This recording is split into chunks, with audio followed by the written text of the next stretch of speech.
Oh my gosh, it works. Oh, thank goodness for YouTube tutorials. So, today I'm going to be streaming This is Total War challenge playing as Franz himself. One of the hardest challenges in Warhammer campaign since you are completely surrounded by enemies. I'll be playing on the max difficulty settings and hopefully I don't lose in a couple turns. But I do have a plan.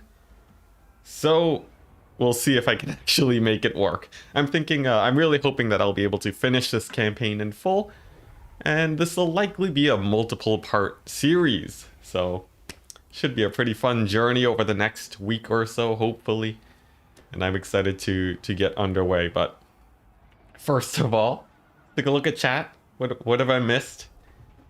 We got some Sigmar's blessings in chat, which is always appreciated. Oh boy, Zaid already wanting to bet on the amount of turns I will last. Always very encouraging. I'll get far. Trust me, it'll be good. There will indeed be some cheese. Maybe even extreme cheese, depending on how desperate I am, but I'm thinking I won't need like a whole ton, just a little bit. These battles shouldn't take longer than an hour. At least that's the hope anyways. Nice, we got Biblington too. Alright. So my settings are done. And for anyone interested in how this works, I simply just, at the end of every turn, sometimes in the middle, I'm going to just go to this panel and declare war on absolutely everyone. This will demolish my Imperial authority, one of the main mechanics for Franz that keeps him, allied with the various forces of the Empire here. And this is really a campaign where you do rely on your allies a lot to protect your borders. Not to mention the dwarves are also going to be extremely threatening because they are simply just very good against the Empire until I can get gunpowder, which may be a while away. Roasting Legend already? No. I'm not roasting Legend in that way. I'm saying we hopefully won't need to bring it that long.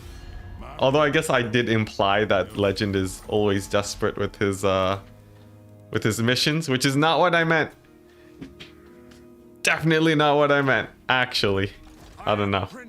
I have a habit of sounding sarcastic, so maybe that's what you guys think. But I do think he does play campaigns super efficiently though, actually.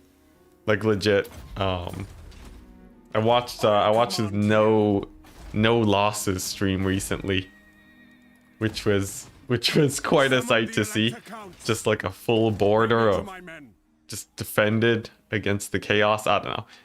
I don't want to dive into it too hard since you really should check out Legend if you want to see that campaign, but it's definitely quite exciting. Now, first of all, my plan number one is going to be going to Nuln. I'm going to head on over there because as soon as I do get their capital, I can recruit a siege tank, which is the ultimate siege tool, or not siege tool, cheese tool, which will carry me for this entire campaign. I'll be focusing on quite a few archers early on, but this initial starting force will be carrying me for the first few battles at the very least. You remember a 3-hour battle? Oh my gosh. That he fought this week. It was insane. 3 hours. That's like an entire stream for me. Yes, yeah. I think in terms of speed, I like to think that I can do better than Legend in terms of speed, just because of my primarily multiplayer focused gameplay. But in terms of efficiency and patience and general game knowledge, he definitely just knows a lot more than me. So I wouldn't expect to do better there. Now, this initial battle, it's pretty easy, but it's actually deceptively easy. Because one of the main problems is that you will have to face many more forces in this army, and you rarely have time to replenish. So that means I also want Franz to be fairly safe here. I definitely do not want him fighting the enemy lord without a ton of support. And then these archers I can chase down with my knights. These spearmen, will get shot down by my range units, so I don't even need to fight them really. As long as Franz wins this fight without getting destroyed, we should be okay. Now, one thing that does sort of hurt in this campaign run, my cavalry is sort of garbage actually. After doing the full dog run earlier, if you guys haven't seen it, that is on my channel. I'm just really used to my mobility just annihilating infantry, and now I simply do not have that anymore. So it's gonna be a little bit sketchy. I'm not sure the best way to deal with infantry is, but worst case scenario, we do have the steam tank. Hedonidier saying good luck, you're going to need it. I think so. I think we'll need a little bit of luck, but I have confidence. This army, I need to chase down every one of their units so that they don't become a problem. He basically ran out of strength and had to swoop. Swoop, diving in with a flyer and running away before the units fight back. Yeah, good old cycle charging strats.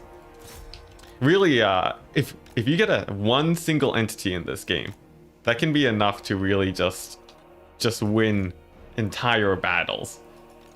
Which is why I am so focused on getting the steam tank. We don't need to chase that guy. What am I doing?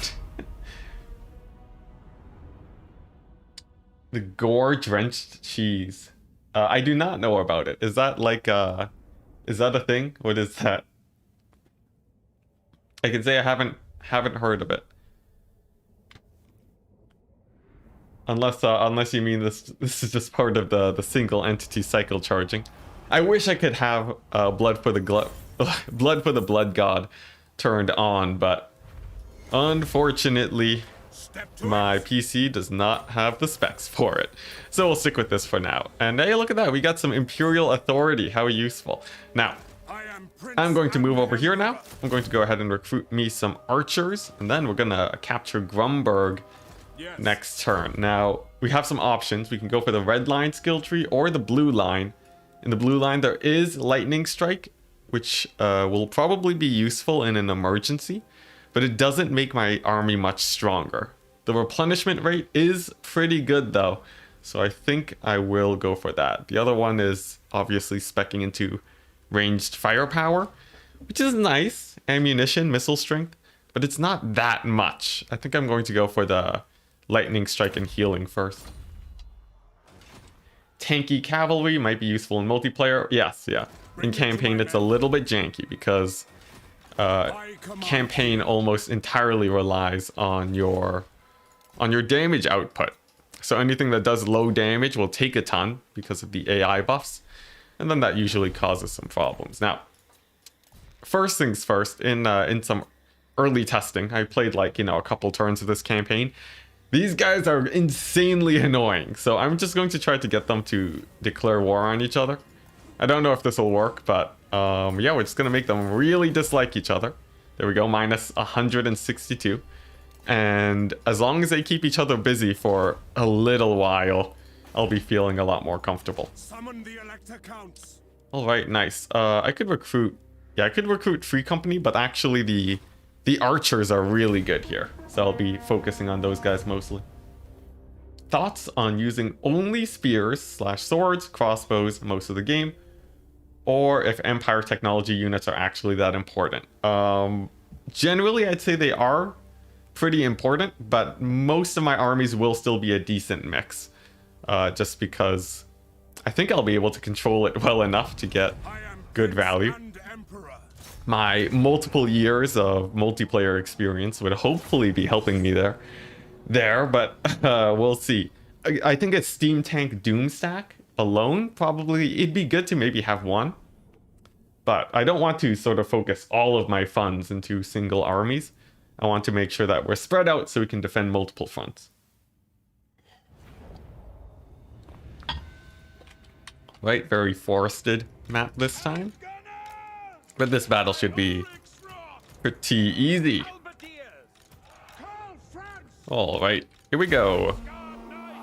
Let's just go ahead and reposition onto this hill. We're just going to try and avoid as much damage as possible. My infantry, I definitely do not want them to take too much damage here since they're already wounded. And I'll be using my cavalry and maybe this one unit of spears instead. You have one general and one unit of your choice. Oh yeah, there's a huntsman dude here. Thankfully he missed. Legend saying you have one general and one unit of your choice. You don't have another single unit.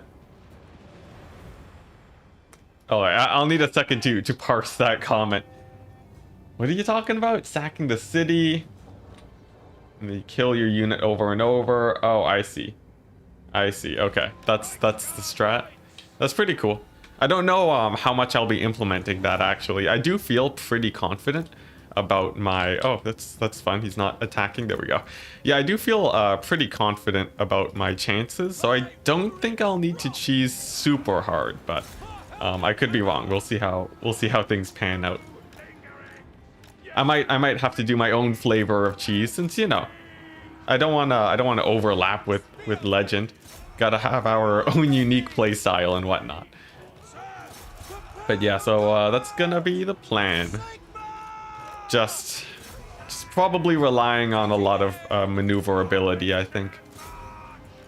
But yeah, I've never actually tried the sort of the continuous sacking strategy, but or not the continuous sacking strategy, but sort of having a lord that you constantly kill over and over. Yeah, so I actually don't really know how to execute it, but you know, I won't go for it unless it seems like I really need to survive. But nice, it looks like this battle should be pretty good. We only took a little bit of damage on our spears, but everything else is nice and dandy. Oh boy, here we go. There we go, that's those guys down. Thankfully the cavalry is pretty good against this Hunts Marshal dude. Or I don't know if he's called a Hunts Marshal, but thankfully we do have one unit of cavalry to chase off guys. I'm surprised though that Franz doesn't have not a lord or unit. Oh, okay, I see. Well, I don't know. I'll have to go over the full strat maybe after the stream, but sounds pretty cool. Now, I'm surprised Franz doesn't get Demogryph Knights. Most factions get, you know, like one tier 5 unit. But the fact that we only have the Reichsguard, a little bit scary. But we should fare just fine. Now I'm going to occupy this, as I don't want a rebellion just yet. And then Nuln is right here, ready for the taking. Now, this battle, I would want to fight it eventually, but we can't just yet because our army is just a little bit too small and we don't want to take the damage. Instead, I'm going to go ahead and recruit me some archers and then go and recruit a arch-elector. So this guy is pretty good. The reason being, oh, leadership is pretty nice. Reminds me of the dog run. But yeah, so we're going to take this guy. He's going to be pretty helpful. He has Grand Soulfire, which is amazing cheese. And he also has a really good replenishment rate. That is specifically what I am looking for. We'll give him the red line tree. And Franz can continue on the blue line. We'll go for cheaper recruitment so that this costs a little bit less. And then I think we're more or less set. Crooked Moon, though, we have spotted him, which means we will have to declare war. And he's going to be a little bit of a problem, as he'll be sending waves and waves of goblins our way. And we need to get that steam tank as soon as possible before that becomes a problem. So all I can really do now is hope that Nuln pushes out to attack me. But if they don't, I might still be able to take a fight over here. That will hopefully go well. So let's see it.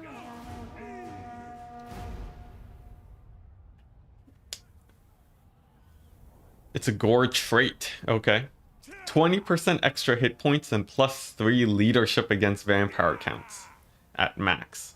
That is insane. Oh my goodness.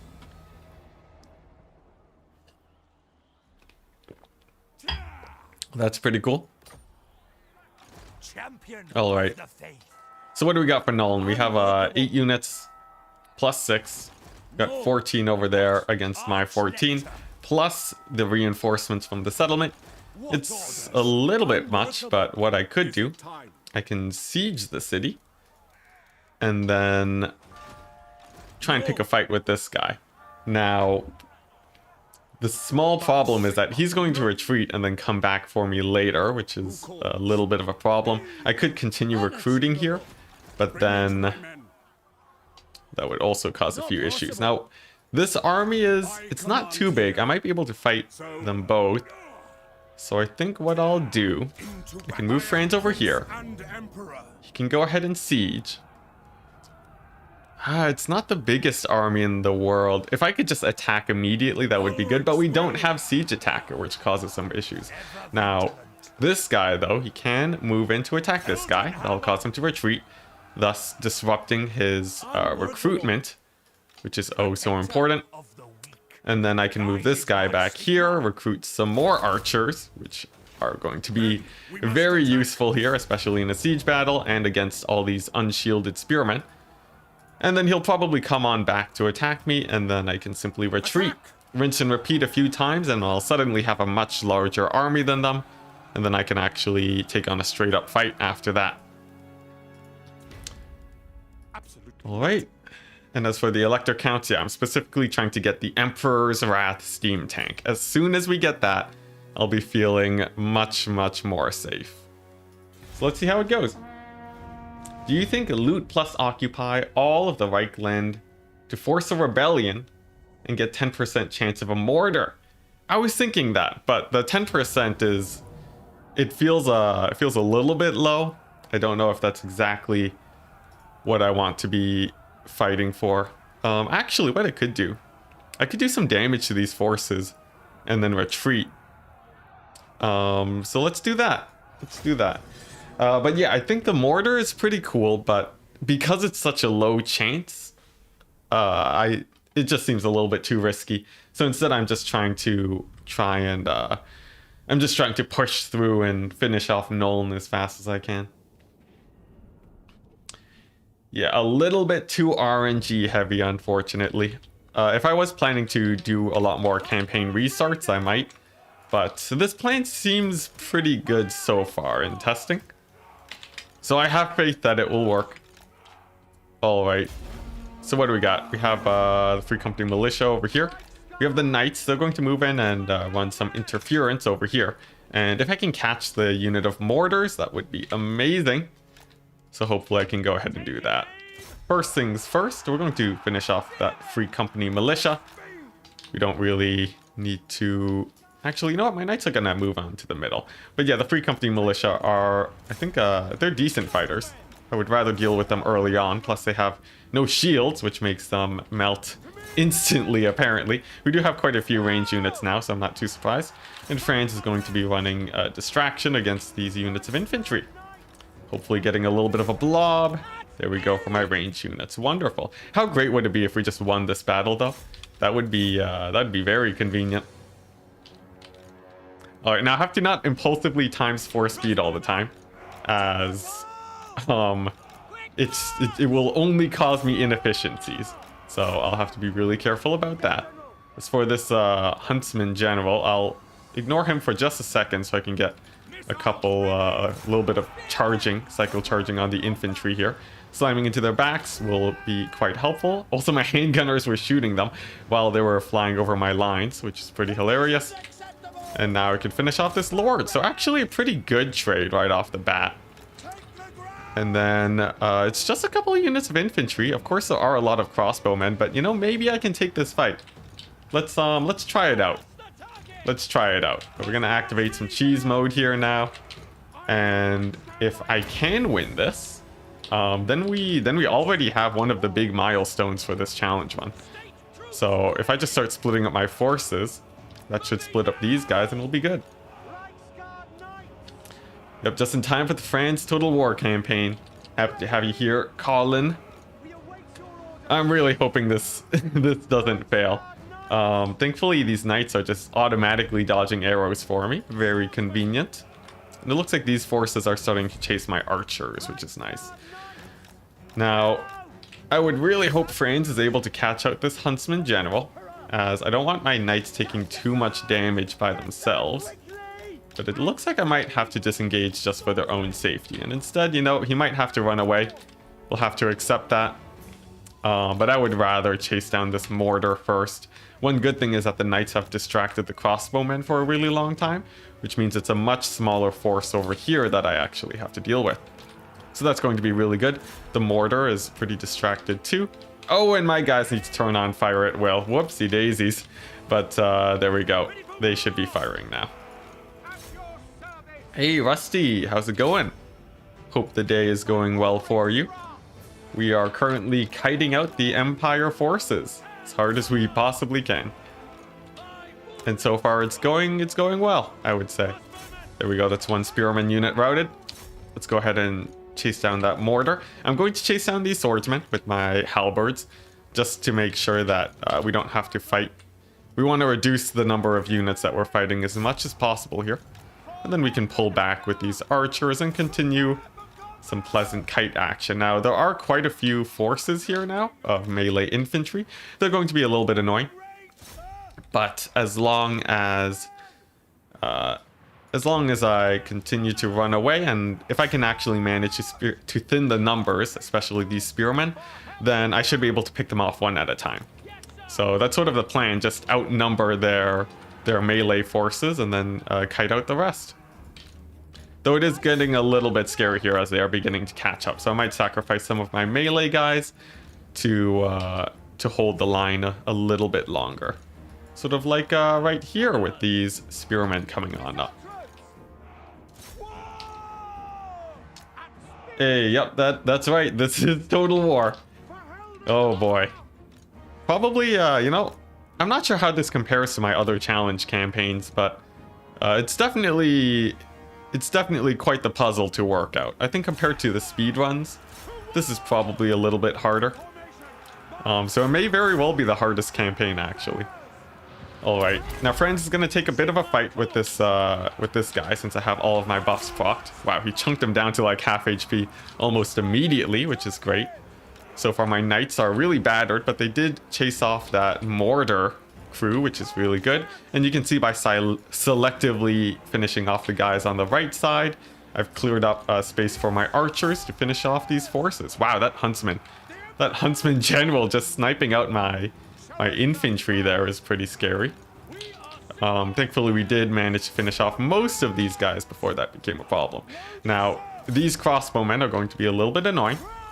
They will probably get quite a bit of damage on my archers, and I think I'm just going to continue using my knights to distract so that my archers just have more free reign over this infantry. I don't really want to be trading out shots just yet, as it's going to be a little bit inefficient for my archers to do that.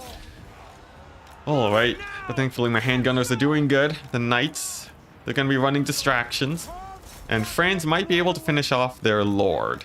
As for the knights, they are really beat up, so they won't actually win against the archers. But the fun thing is that the AI always has skirmish mode on, so I can just chase them around, and as long as I don't actually catch them, then we're good. Meanwhile, this little pocket of infantry, they're going to be going down. And we might actually have this battle won, guys, with just Franz and a couple of units of archers, hopefully. Let's go ahead and surround this guy. There we go. That's most of all the infantry routed, actually. So you can start focusing the crossbowmen. If we do lose the knights, it will suck a little bit. But the thing is, we will have a steam tank, which will be good.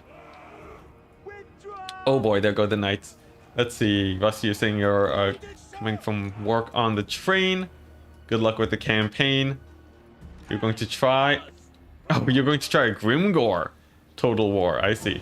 But he struggles enough with the dwarves. Well, cool. I'd be excited to see that in the future, but for now, this is gonna be it. Easy clap indeed. I think we actually just managed to win it by picking off the smaller force early on. So pretty good sign for the campaign so far. We had just enough ammunition too. Totally planned, guys. Totally planned. And I just have to make sure that I chase off a few forces so that there's as little of a garrison as possible. I think this battle is more or less won. We just have to make sure that we are super efficient with it now. And as for these halberdiers, they can fight spearmen, right? It's only legendary difficulty. What's the worst that can happen? they might get killed off, but we'll see how that goes. All right, as for this guy, if I can finish him off with the handgunners, that would be preferable. And for these crossbowmen, I just need to line up my archers and get my last few volleys off, and then they should be down. Let's see, now Franz is going to pull back so that my handgunners can actually finish off this guy. And can I finish him off? How much life does he have? 31 life. Like 2 bullets will take him out. There we go. And he's done. Sweet.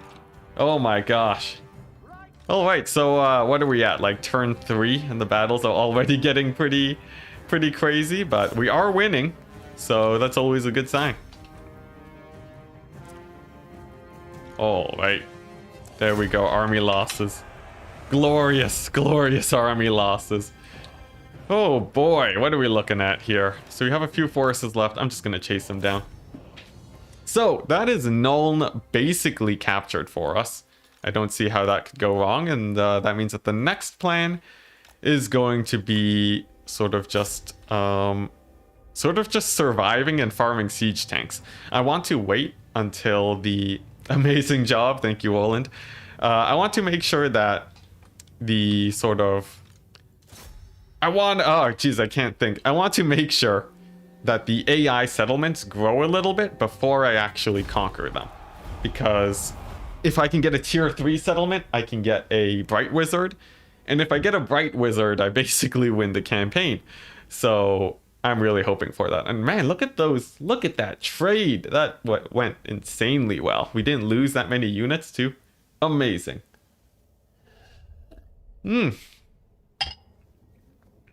So I'm feeling pretty good actually. In my test run, I did worse than this. So this is actually quite nice. Now, I will go for the replenishment. We could go for leadership, but that's not actually too important in a ranged heavy army. This settlement is extremely beat up now. We have some archers at Grunberg. And Franz can go ahead and get a little bit more of this. Now, we're not going to go for the war horses so that we can save on our points, but I will go for a Pegasus, even though Deathclaw is the main, is sort of the final option for me. I really want Franz on some mobility before we get overrun, because having him on a flying mount allows you to just have so many more options. The zoomed out camera helps a lot, yes. For anyone who doesn't know, I come from a multiplayer background for Warhammer, so that is mostly what I'm specialized towards. I like my cavalry. I have all the little tricks and so on for microing specific units that are generally considered much worse in campaign. All right, but you know, I'm definitely. I'm no stranger to cheese either, though, as I have played my fair share of campaigns. Now, first things first, we're going to, and speaking of cheese, by the way, we're just gonna put these guys over here. Oh, look, the entire army is over there. Let's just do this now. This is probably the easiest way to cheese campaign or cheese siege settlements. If there's a forest, you just hide most of the guys in there, and then the AI decides to deploy on the opposite side. Definitely very useful. And then while they reposition, I can just shoot them down. Easy peasy. Nice to see Carl on Empire for a change. Yeah, I don't think he's the strongest Empire legendary lord for campaign anyways, but I think it makes the challenge a lot more fun. Alright, so this battle, I can afford to take a few losses here. All my range units are at pretty decent HP, so I'm not too worried about them. But I would rather just sneak in here and cause some havoc instead. Let's go ahead and get into melee here to shut down these range units. And then as for this lord, I think my cavalry can probably finish him off, no problem. There we go. But yeah, the thing about Franz is that he doesn't have the single entity, you know, cycle charging strength that many of the other lords have. Of course, Marcus doesn't too, but he's a different story as he starts in Lustria. And as for Gelt, he has his magic, which helps him a ton. That's right, I do not need any authority, although it does boost my leadership a bit to have higher authority. For works, he's going to invade the Empire without confederation. Who? Like what, me? Well, yeah, that's the plan. We're gonna capture as much as we can. Franz, bonus reputation with Empire. Oh yeah, like my my quests and so on. Yeah, they're not too useful. I do really want this wizard though as soon as I can get that quest. But first things first, we have a steam tank. Let's go ahead and employ that guy. He's going to get a fancy new weapon, and Franz is gonna get a fancy new steam tank. There we go. Now we are down on our income, but let's see if I disband this guy, that could help a little bit. Let's see. I don't know if I really want to go for fields on Altdorf, as I don't really know how the growth is going to work out. I might just abandon the city eventually, but it's a fairly cheap one, so I'll go for it. Summon the Elector Counts.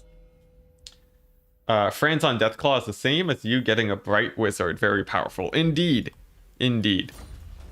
But that's a ways away. What? I have to work all the way up until level 16. So we have at least, a few more turns before that. As for Franz, he's going to be the main powerhouse army here. We'll load him up with a ton of archers, and I'll probably just take out the rest of Nuln. I don't know if I want to take out Gelt early.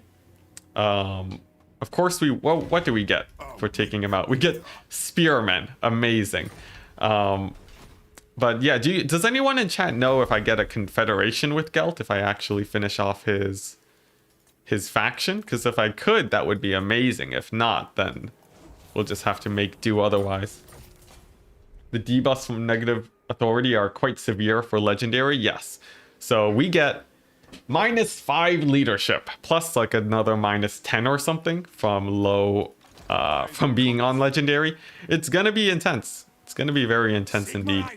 Oh, actually, know what I could do? I command here. Do you even know what I could do? I could do this, put this guy in here, and then I can use this guy as my replenishment wagon. Look at this. If I move all of these guys to him. Yeah, look at that. His +10 replenishment. That is sick. So essentially, all I gotta do is transfer Franz's guys to the medic, and he's just gonna heal up my guys. Amazing. +10 replenishment on him. Okay, well, that's pretty good. I'll finish off Nuln so that they don't recruit any more armies, and then we should be good to go. We're still at war with absolutely everyone. So let's go ahead and get on to turn 5. But by all intents and purposes, I feel like I'm saying that wrong. But anyways, by all metrics, this campaign is actually going pretty well. Close defeat. Okay, yeah, right. I'm not gonna lose a battle to this guy. But yeah, things are pretty good right now. We have Nuln, we have a siege tank. What could possibly go wrong? I'm sure absolutely nothing. What's it? If you have mods, you can probably accept refugees to get him as a legendary lord. Okay, that'd be pretty cool. Sadly, we don't have mods though, so that does make things a little bit harder. Where do I want to settle? Probably. Whoa, man, that shot. Look at that. It curved like crazy. Anyways, I'm thinking of settling near the Green Empire faction. I don't know what they're called, but excuse me. I completely forget. But yeah, sort of the guys in the middle of the empire, because there's 2 major settlements just placed directly beside each other, and that would be really good since I'd have 2 safe zones in walking distance that I can sort of bounce between in case of an emergency.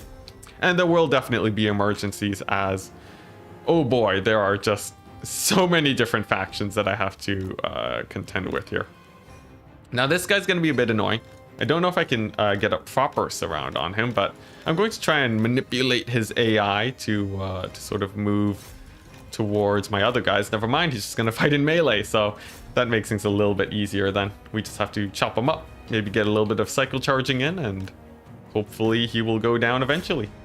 Hawkland, Stirland, yeah, those places. Man, my Empire lore is lacking, guys. Actually, I haven't played too many Empire campaigns outside of Marcus, strangely enough. It's just, I just always enjoy the dwarves more. Also, wow, look at that. We hit 100 viewers. That's pretty nice for a stream. Happy to have everyone here. For those of you that don't know me, I play a lot of multiplayer and I enjoy challenging campaigns. So that is what I'm doing right now. It's Franz, this is Total War, and we are doing pretty good right now. Pretty good. Hawkland are all green. Okay, yes, Hawkland it is then. Yeah, I would eventually like to take them out, especially because of how much of a pain they were in my earlier test runs. I would happily finish them off in this campaign. I know, hype. Hype, we got 100. I'm sure it'll dip back down, but nevertheless, quite exciting. So that's that guy down. What's it? Yeah, he's part of the Nuln group, so I'm happy to finish him off. And after Nuln is down, I gotta start figuring out exactly where I want to go and what to do.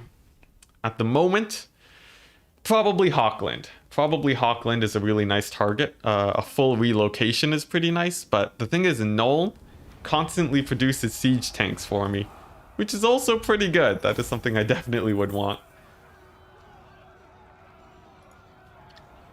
One of the best at multiplayer. Well, thank you. I hope that it's true. There are definitely a lot of people that are much better than me, but I will say I've played a lot of multiplayer. In terms of quick battle, I would be very confident facing up against many people. At Enticity, isn't Sylvania safer plus a gold mine? Oh, that's true. Sylvania, there you go, Sylvania. Yeah, I can wait until it reaches a higher tier and then capture it. So maybe I'll go here to hold out for a bit, or even sort of hold Nuln. This isn't a terrible location except for the dwarves and the wood elves. So maybe, yeah, maybe that is the plan. This is like a fairly defensible location with all the mountains, and then I can bounce here. Either that, or I go all the way to Hawkland and then do the same thing. Eventually, I want to move into the corner here, though, since I'll have my back to the wall, which will make things at least a little bit easier for me. All right, now, where am I going? I would really like to take out Skarsnik, too, as he is insanely annoying with his greenskin armies.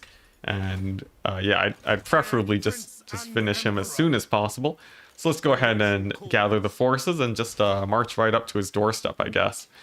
But first things first, I have a battle to finish. I want to do this because it'll progress my quests, and it'll also give me a light wizard, which is pretty great. Sylvania, I don't know how to say it, but with the difficulty and poor authority would be Rebellion Central. Ooh, Rebellion Central actually sounds pretty good for me, to be honest. Farming rebellions for experiences is a well-known and loved strategy by many campaign players. Yeah, Legend is the master of cheese. He is probably the best at cheesing campaigns with his sort of tactics and strategies. For me, I focus more on the micro for sure. It's a different brand. It's great. Always nice not to have the overlap. Do you guys want to watch the cinematic? You know, it's not super exciting for me, but I can let it play if you guys want. You subscribed when I did all wolf rats. Sick. Yeah, nice. The all wolf rats video actually did really well. People seem to really like it, so I'm excited to do more challenge campaigns. It's great. All right, we'll close this out for now. I think Franz continues to talk, so we should be good. All right, so this is a pretty easy ambush. We'll set up here just to make sure that none of the arrows actually block us. We got the steam tank for distraction. Then we got Franz. He's not going to be picking too many fights because he's fairly low on HP. So there we go. A couple of units of infantry here. And then the handguns are going to focus fire their general. At Enticity, the crowd usually only cares about the Welcome to Astalia cinematic. Okay, there you go. Nice. I'm learning something new about my viewers every day. All right, now Steam Tank. Pretty great. It has this ability, which allows it to have a huge AoE. And not only that, it has a cannon that we can fire a point blank at their general. And there we go, just like that. It's going to miss entirely, but that's fine. All right, as for these guys, we can simply march them forwards. We might even already see a few terror routes coming along the way. And then it's just bouncing the steam tank like a chariot. Strangely enough, steam tanks are indeed very chariot-like. And that is going to be my main point of micro this battle. I'll be using the steam tank less as a ranged unit, more as just a full melee than a lot of people might expect. See, if you remember correctly, I'm pretty fancy with the Vampire Coast multiplayer wise. Hey, there you go. Yeah, that's sort of how I got my first foot in the door way back in the day. The history of me is that way early on when I was just playing multiplayer and not streaming at all, I would just play tons of Vampire Coast, and eventually I got invited onto Turin's faction war. So basically it's Turin.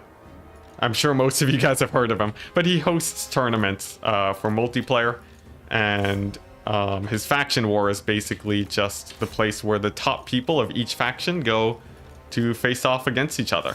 So being invited to that was just amazing for me. And then yeah, the rest is history.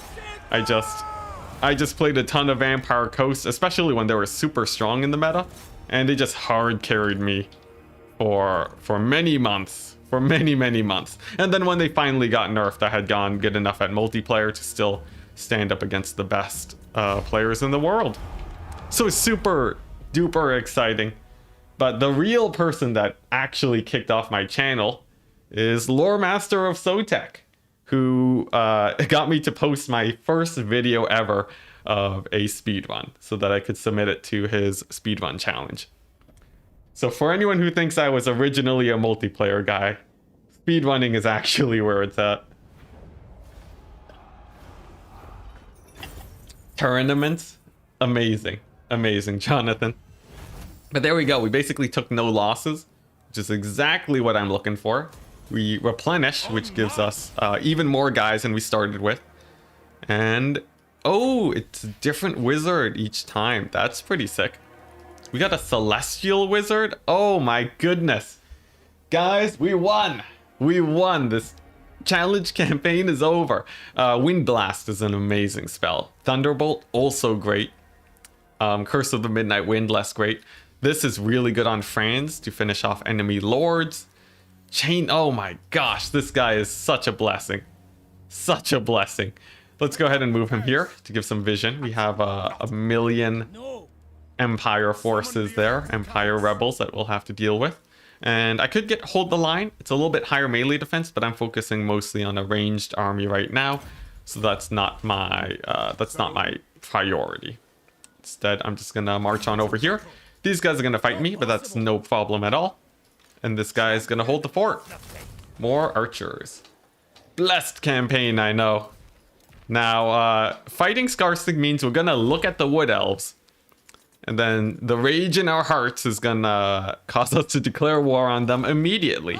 And that's going to be a little bit scary when they finally move out, but that usually doesn't happen for a while. So I think we're pretty safe on that front.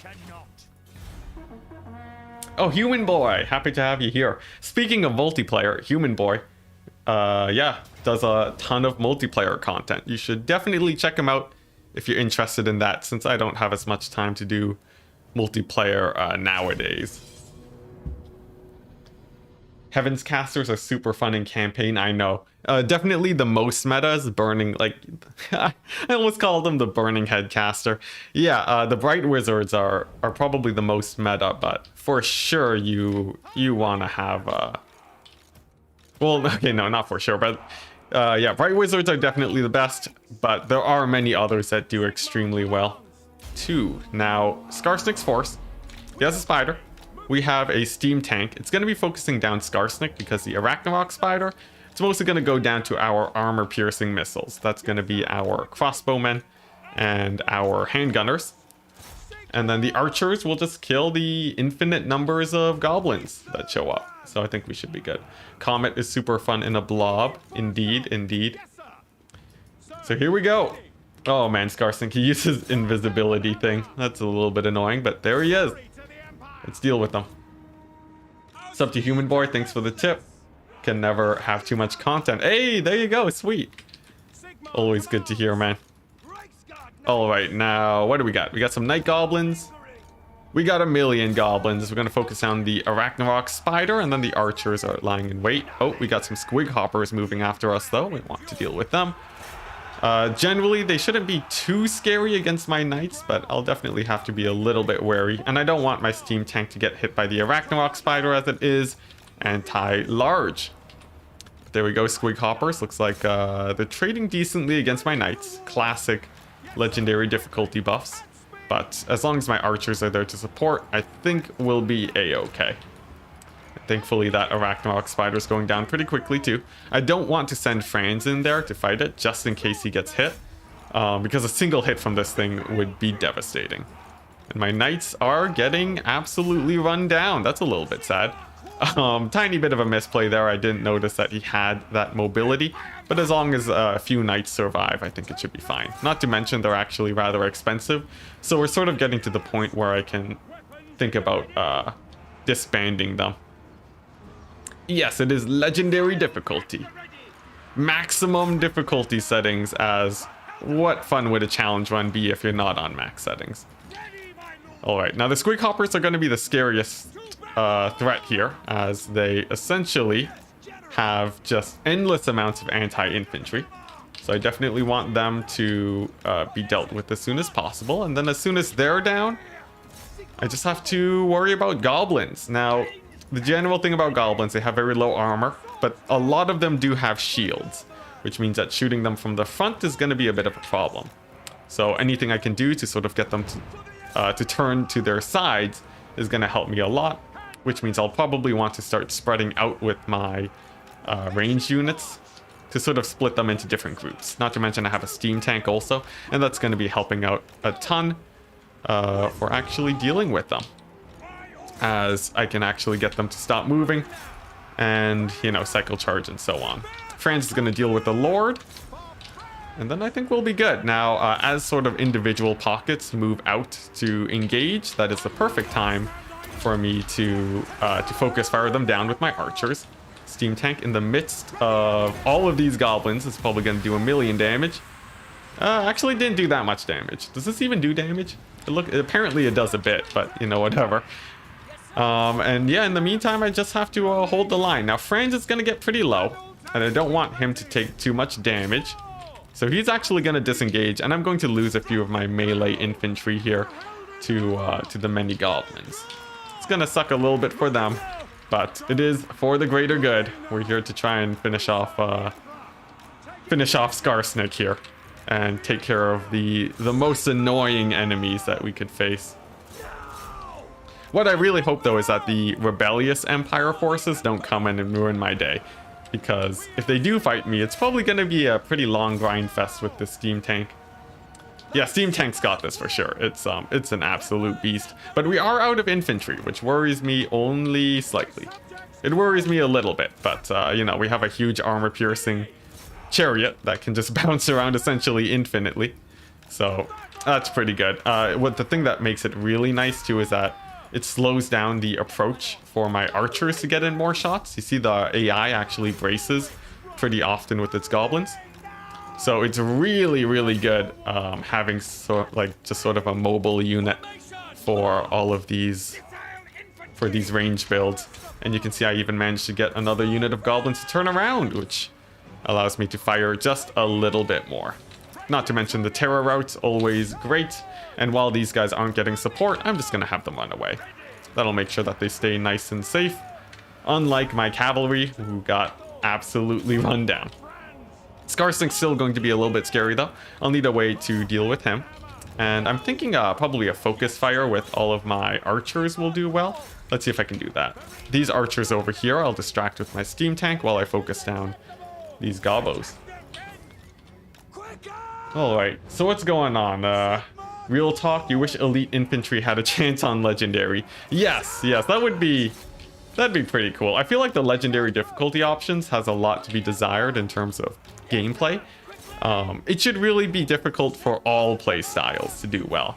That way it's more about I'd rather it just be more about playing well instead of just finding the one play style that gets punished the least by legendary. But you know, in Warhammer 3 I think they said they were reworking the difficulty system. So if they are, then that would be quite exciting. It's a Slanesh bot? Oh no. Did you get it? Did you remove it? Hopefully you did. Man, those bots, man, they're so annoying. They just always show up every stream basically. But it is always a nice milestone tracker to see a bot like that shows up. You know, it gives me a sense of importance that a group of people would think my stream is big enough to deserve bots. All right, there we go. Skarsnik's down. Probably the scariest threat, which means the next few battles should be okay. I think they said they're tweaking difficulty settings in game 3. Tweaking the scaling, I see. Probably because Khorne would be screwed without range. So I still hold by the fact Khorne dogs plus hell cannons is going to be the strongest it's going to be the strongest doom stack you guys have ever seen. Because I don't think it'll be that expensive, and it'll just be like a full mobility army, right? You know, I already showed that dogs only can work out. Oh, that's a big army. Yeah, I showed that dogs only works out, and I feel like Khorne's army with that much mobility would probably be all right, even with the difficulty settings that we have right now. You know what? I'm just gonna counter offer and just say, let's just go to war. There we go. And now we have a bunch of Empire forces to deal with. So it's mostly infantry. That's gonna be easier to manage. This guy here, he's gonna be shooting my steam tank, so I have to be pretty careful around him. But if I can win this battle, then we're in a pretty good position. Because then I can finish off Skarsnik and then move Franz back to Nuln, where we can hold out a little bit better. Flesh Hounds look really good. Yeah, I'm really excited for the Flesh Hounds.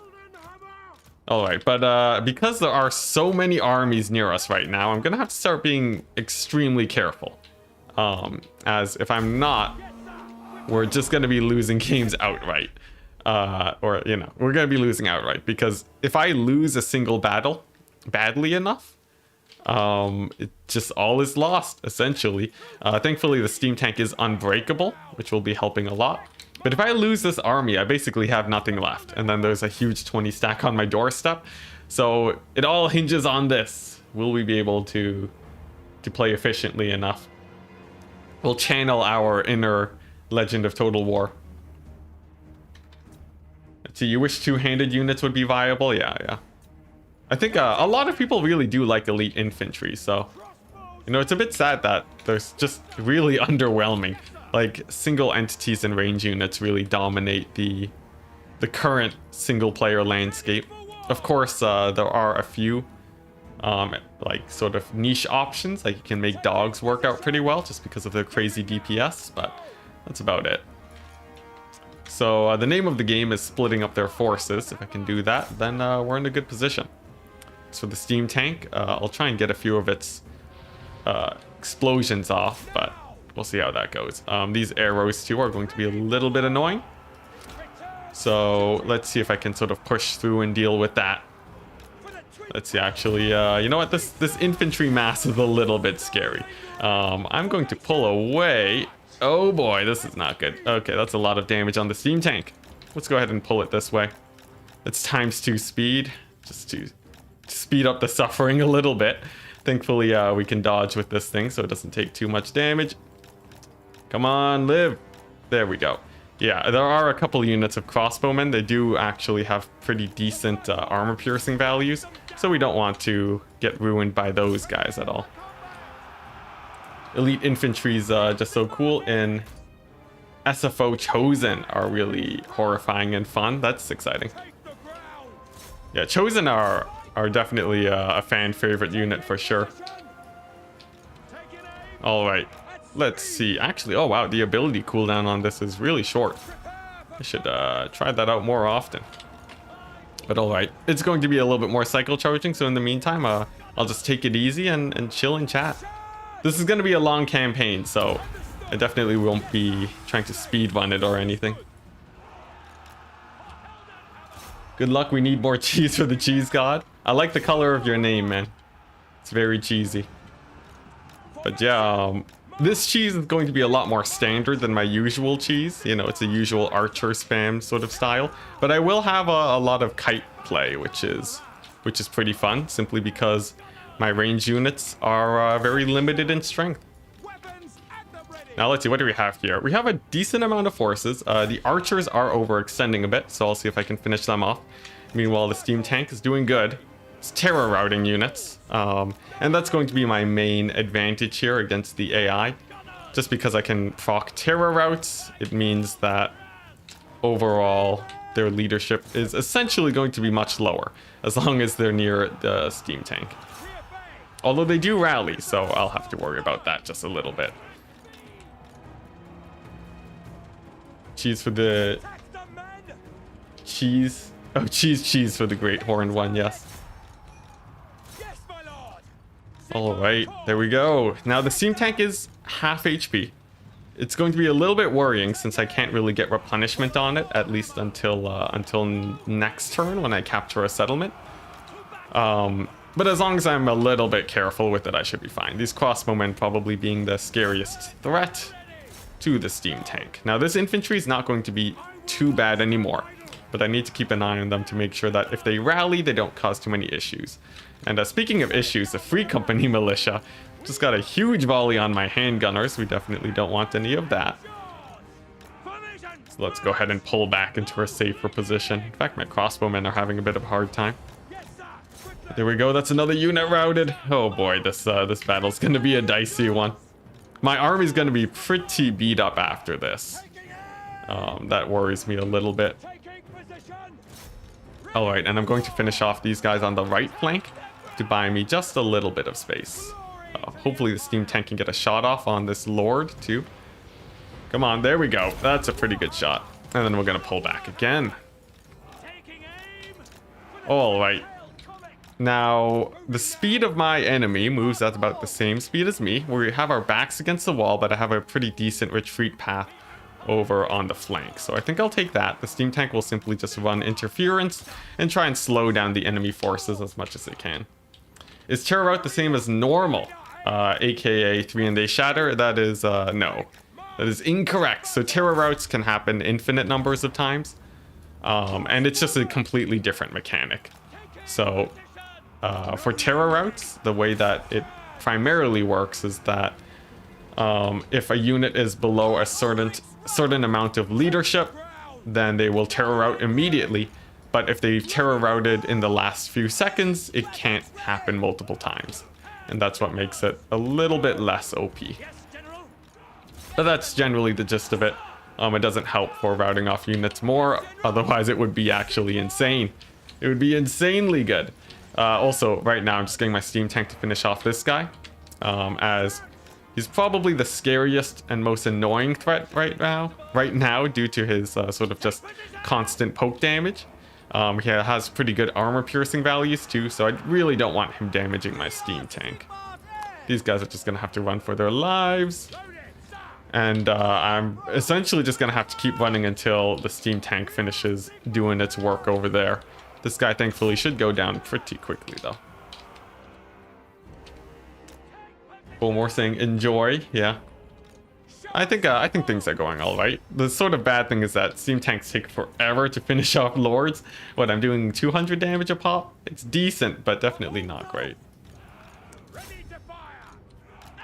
Sigmar, bless that tank. Yes. This run, I don't know if it'd be possible without the tank. I might have to just camp in my main settlement for much longer without it. But with the tank, I can play pretty aggressively, which helps me out a lot. And it looks like that guy is finally beginning to take a decent amount of damage. That's good. I have to worry about this corner over here coming on up, so we're sort of slowly but surely pivoting and getting to another position here. Hey, look at that. He's down. So I can start using the shots from the steam tank to finish him off. I'll get that every 10 seconds, and then we'll be good to go. This looks like a classic kite game. Yeah, indeed. Oh, by the way, guys, did we get any Warhammer news today? I hope we have Warhammer news. What's it? We've been waiting a while for the Slaanesh news, right? I hope we get some of that this week. That would be pretty great. But hey, at least we have Nurgle, right? Mercy the Mad saying you gotta go. Just wanted to say, loving the newer short videos and spellbook series. That's great, man. Happy to hear. Happy to hear. Slaanesh Into the World trailer. Sweet. All right, nice. Please, someone give me the debriefing on that, as I completely missed it this morning. I was just preparing for the stream mostly. Was it good? Does Slaanesh look good? I know Slaanesh has some insanely speedy units. Should be quite exciting. Trailer just released today. Nice. Cute alligator mounts. What? That's a thing. Like alligator, sort of like lizardmen alligators, or do you mean something sort of different here? The rest was meh. Oh, that's unfortunate. Yeah, for all these Slaanesh enjoyers in chat, let me know how you felt about the trailer, especially people on tabletop. I find it I played a little bit of tabletop Warhammer back in the day, but yeah, I find it super interesting to see how similar Warhammer Total War stuff is to tabletop. Oh, I think we finally won this battle, guys. We've thinned out their numbers. The steam tank is doing great. Should be good. Slaanesh OP for multiplayer? I would say probably. I don't think Slaanesh could ever be bad, just because of the mobility. If you take a look at the Beastmen, they definitely had a lot of weaknesses before their DLC, but just because of their Centaurs and cheap infantry, Beastmen were actually able to do pretty well in the multiplayer meta. And I feel like Slaanesh is sort of in a similar situation where essentially they can just use fast cavalry to do well. Yeah, that's just essentially one of the core components that you really need. Now, will I get some friendly fire? I will. That's a bit unfortunate, but whatever. Slaanesh Legendary Lords. Fight animations are looking good. That's pretty nice. Yeah, what's it? What is it? Like Nikari or something? They seem pretty cool. Huge, giant melee lord. I think that's quite exciting. And having a big single entity like that that's fast and mobile, as we've seen for Beastmen, is definitely quite useful for a faction. Oh my gosh, a steam tank. Don't miss on me like this. It's actually taking quite a bit of damage this battle, just due to all the range units. So that has me a little bit worried, actually. But let's continue the kite. There are a nice handful of archers here that I will have to worry about. So we'll see how threatening they are as we get into the late game here. If another army comes to fight me, though, that would be really bad. Although the steam tank does have that steam attack that's ranged, which means I can essentially kill an infinite number of melee troops. I'm going to have a much harder time against ranged guys, for sure. Alright, finish off those infantry guys. Steam tank's gonna cycle charge this lord down. Yeah, it's looking a little bit sketchy, right? Yeah, I was thinking that Empire Force looked a little bit scary, but we should still be able to win it with the steam tank, just because it can chase off units. And as soon as this lord goes down, it's gonna hurt their leadership quite a bit. So that should be good. Franz is gonna move in here too. He's gonna give a combat buff to the siege tank. Make that a little bit scarier. There we go. The Lord is on the run. Oh, I don't have Franz hotkey. There's my problem. All right, and then Steam Tank can continue slowing down the enemy forces. Oh boy, yeah, this is a little bit sketchy, right? I think most of my archers are gonna be alive. I'll have like half of my archers worth in forces left. So that's pretty good. The Steam Tank is a little bit battered, but it does land a hit against the Lord, which is nice. We do have a lot of space to kite back. Yeah, the Free Company Militia are pretty scary, but actually, strangely enough, they don't do that much armor-piercing damage, which is pretty nice for me. Let's go ahead and finish off this Lord. Oh my gosh, another cannonball miss. Unfortunate, unfortunate. But it looks like he's on the verge of terror routing again. Come on, finish him off. Shoot him in the face. Point blank cannon. There we go. And it missed. All right, let's continue running. Where's the edge of the map? Very far away. We're safe. We're safe. What's it? Beastmen chariots have aura damage? What are you talking about? What's this about Beastmen chariots and aura damage? Is this like a campaign exclusive thing? Because if that was in multiplayer, that would be insane. That would be absolutely insane. Also, wow, the AI has actually used most of their ammunition. That is bad. That is bad, because it means he got tons of damage. Also, hey, we finally landed a hit. Sweet. All right, so the Lord is down. The Steam Tank is a-okay. I can now finish off the Free Company Militia, who have been annoying me for the entire battle. I can deal with these archers here. And their leadership is going to be tanking. Literally, too, depending on how you think about it. And as long as I can get these guys to terror route, then we'll be in a much better situation. There we go. There's a terror route on that front. Steam Tank can move over here, bounce around. And I think we finally did it, guys. Very, very scrappy battle, but we got there. Wasn't worried for a single second. At Enticity, you should watch a trailer after the battle. Oh, yes. That would be super exciting. What's it? I'll probably just do it after the stream, though, right? Are people actually interested in me just watching a trailer?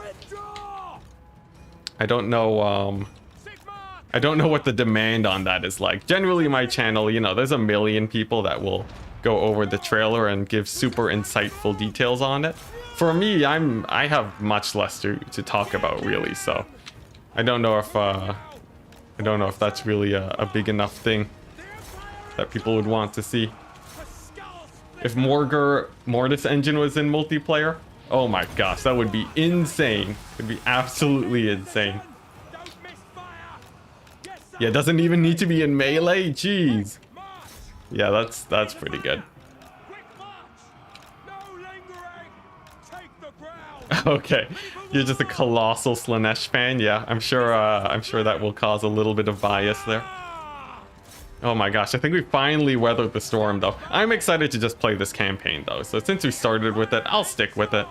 You know, if there really is demand, I might make a separate video on it later. But for now, we have a challenge campaign to win. And especially with how well this is going, I want to see if we can keep it up. Jeez, what a kite battle. There's no timer in the top to tell me how long it took, but jeez.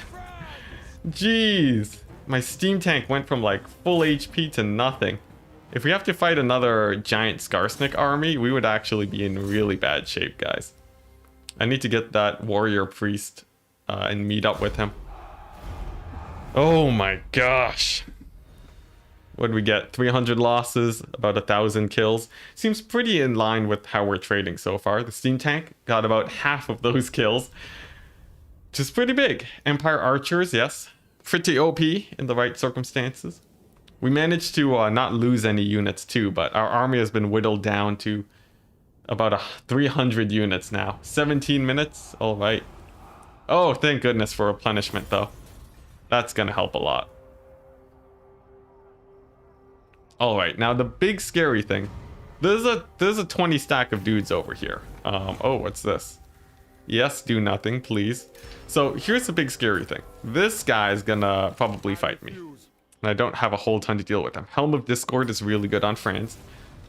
We did get a turn of replenishment because we were in Grunberg. So that's gonna be pretty good.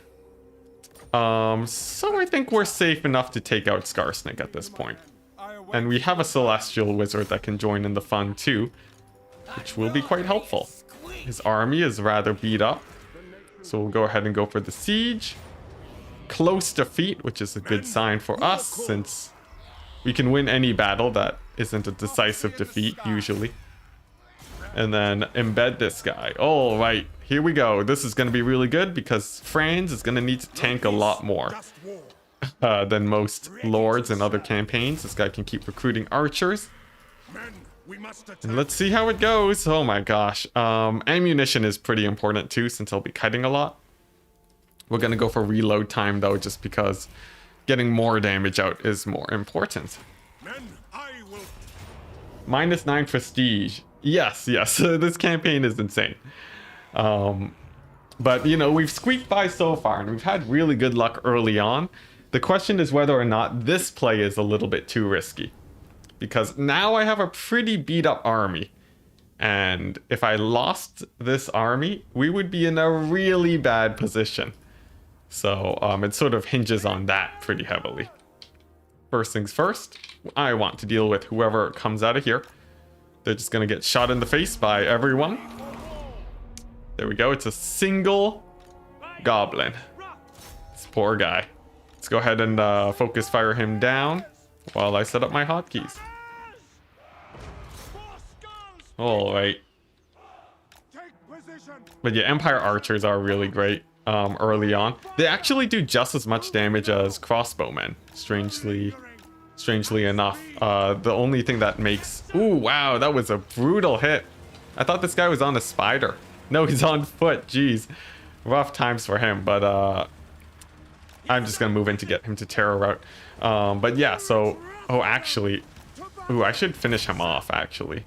That's sort of important here, because if I don't kill him, he's actually going to come back and siege my settlement and stop me from replenishing. So it's actually super important that I kill him here. There we go. All right, now that he's been sufficiently executed, we can actually fight the main battle now. But yeah, what was I saying? I completely forget. But here we go. So the enemy army, way off in the distance. I want to make sure I have some space to kite.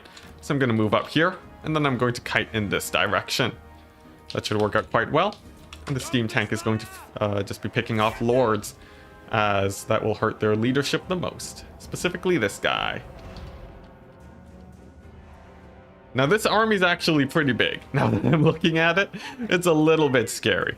Thankfully it is mostly goblins. They're not going to be nearly as bad as your usual Empire army. And I don't think there were any other armies nearby, which will help me out. The trolls will be a little bit of an issue, but as long as I give them a good... Ooh, that's a nice hit. As long as I terror route them with the steam tank, I think I'll be okay. I really have to be careful and make sure that I route off this guy, though, as him providing leadership to the army is going to be one of the things making him extremely scary, because on legendary difficulty, many of your opponent's units will basically have unbreakable, or at the very least very high leadership if you're not too careful. Now these squig hoppers, they're going to be getting ahead of themselves. Pretty classic AI. They generally play a little bit too aggressive with their cavalry. I'll use that to my advantage by trying to focus fire them now. They will manage to get a pretty good charge on my swordsmen. But, oh boy, but we should be okay, except for the AoE damage coming in from the goblin forces here. That's going to be a little bit scary. Steam tank misses. Should be good, but once we actually start getting the kite going, I think we'll be a lot more comfortable here. Alright, so that's the spider riders out of the way. Thankfully there were spider riders and not squig hoppers. Oh boy, they have a lot of archers. Okay, steam tank's gonna need to pull its going to need to pull a little bit of weight here. Oh, as the normal trolls come on in and cause a few issues. But I specifically want to hold up these infantry forces before they become too much of a problem. There we go. Thankfully, we managed to slow them down. The archers to actually hold up a little bit. Let's use that AoE. The cavalry has distracted the trolls quite well, which is good. And that means I have a little bit of time to get a shot in at their lord. Oh boy. Come on, finish him off. Cavalry, distracting, very good. Lord is taking a little bit of damage. Let's see if I can get a point blank shot on top of him. Oh, and that's a miss. Well, you know, you hit some, you miss some. Now, these archers, yep, none of them are armor piercing, so the steam tank will be taking about 1 damage a pop from them. Not too bad. And it's going to be fairly similar to the other game, except now I have to micro at the same time to avoid these trolls. Ooh, another AoE is going to be dropping too. Eventually, I'll want to snipe out this caster lord, but I don't really have the units to chase him down just yet. We're just going to have to eat his AoEs for now. As soon as the lord goes down, though, we're going to be a lot better. And pulling away those trolls is actually huge for me, as they are actually one of the fastest units for the greenskins here. Oh my gosh, yes, miners. Unbreakable miners is insane. Yeah, dwarves have it real good in campaign. All right, so I'm gonna go for a little bit of a charge here, the steam tank. So I'm just gonna buff up its stats a little bit with my caster before pulling on out. It's a little bit scary. My forces are still retreating quite well, which is good. Let's see if I can get some charges in on these infantry units. That generally slows them down a bit. I just have to make sure I don't take too much damage from the lords, as they do a lot. Alright, and steam tank is safe. A couple more shots, and the enemy lord should be down. Alright, let's go ahead and ×4 just to buy some distance. My knights continuing to run for the hills. And here we go. The shot of truth. Will it take him out? Yes! Yes, that is very good. Oh my gosh. Okay.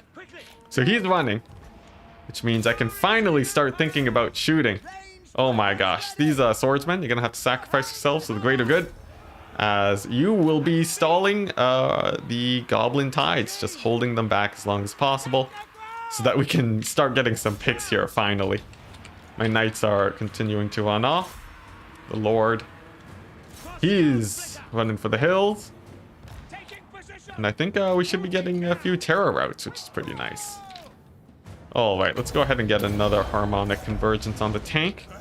Man, they did not hold for very long. Oh boy, and where are my knights? Getting caught by spider riders. Oh my gosh, they came back. Brutal. Brutal, this campaign is insane. I don't think we'll be losing this battle, but it's gonna be a rough one. We're gonna take a few losses here. But I can live with that. Spider riders don't have that much armor piercing, which is really good for me.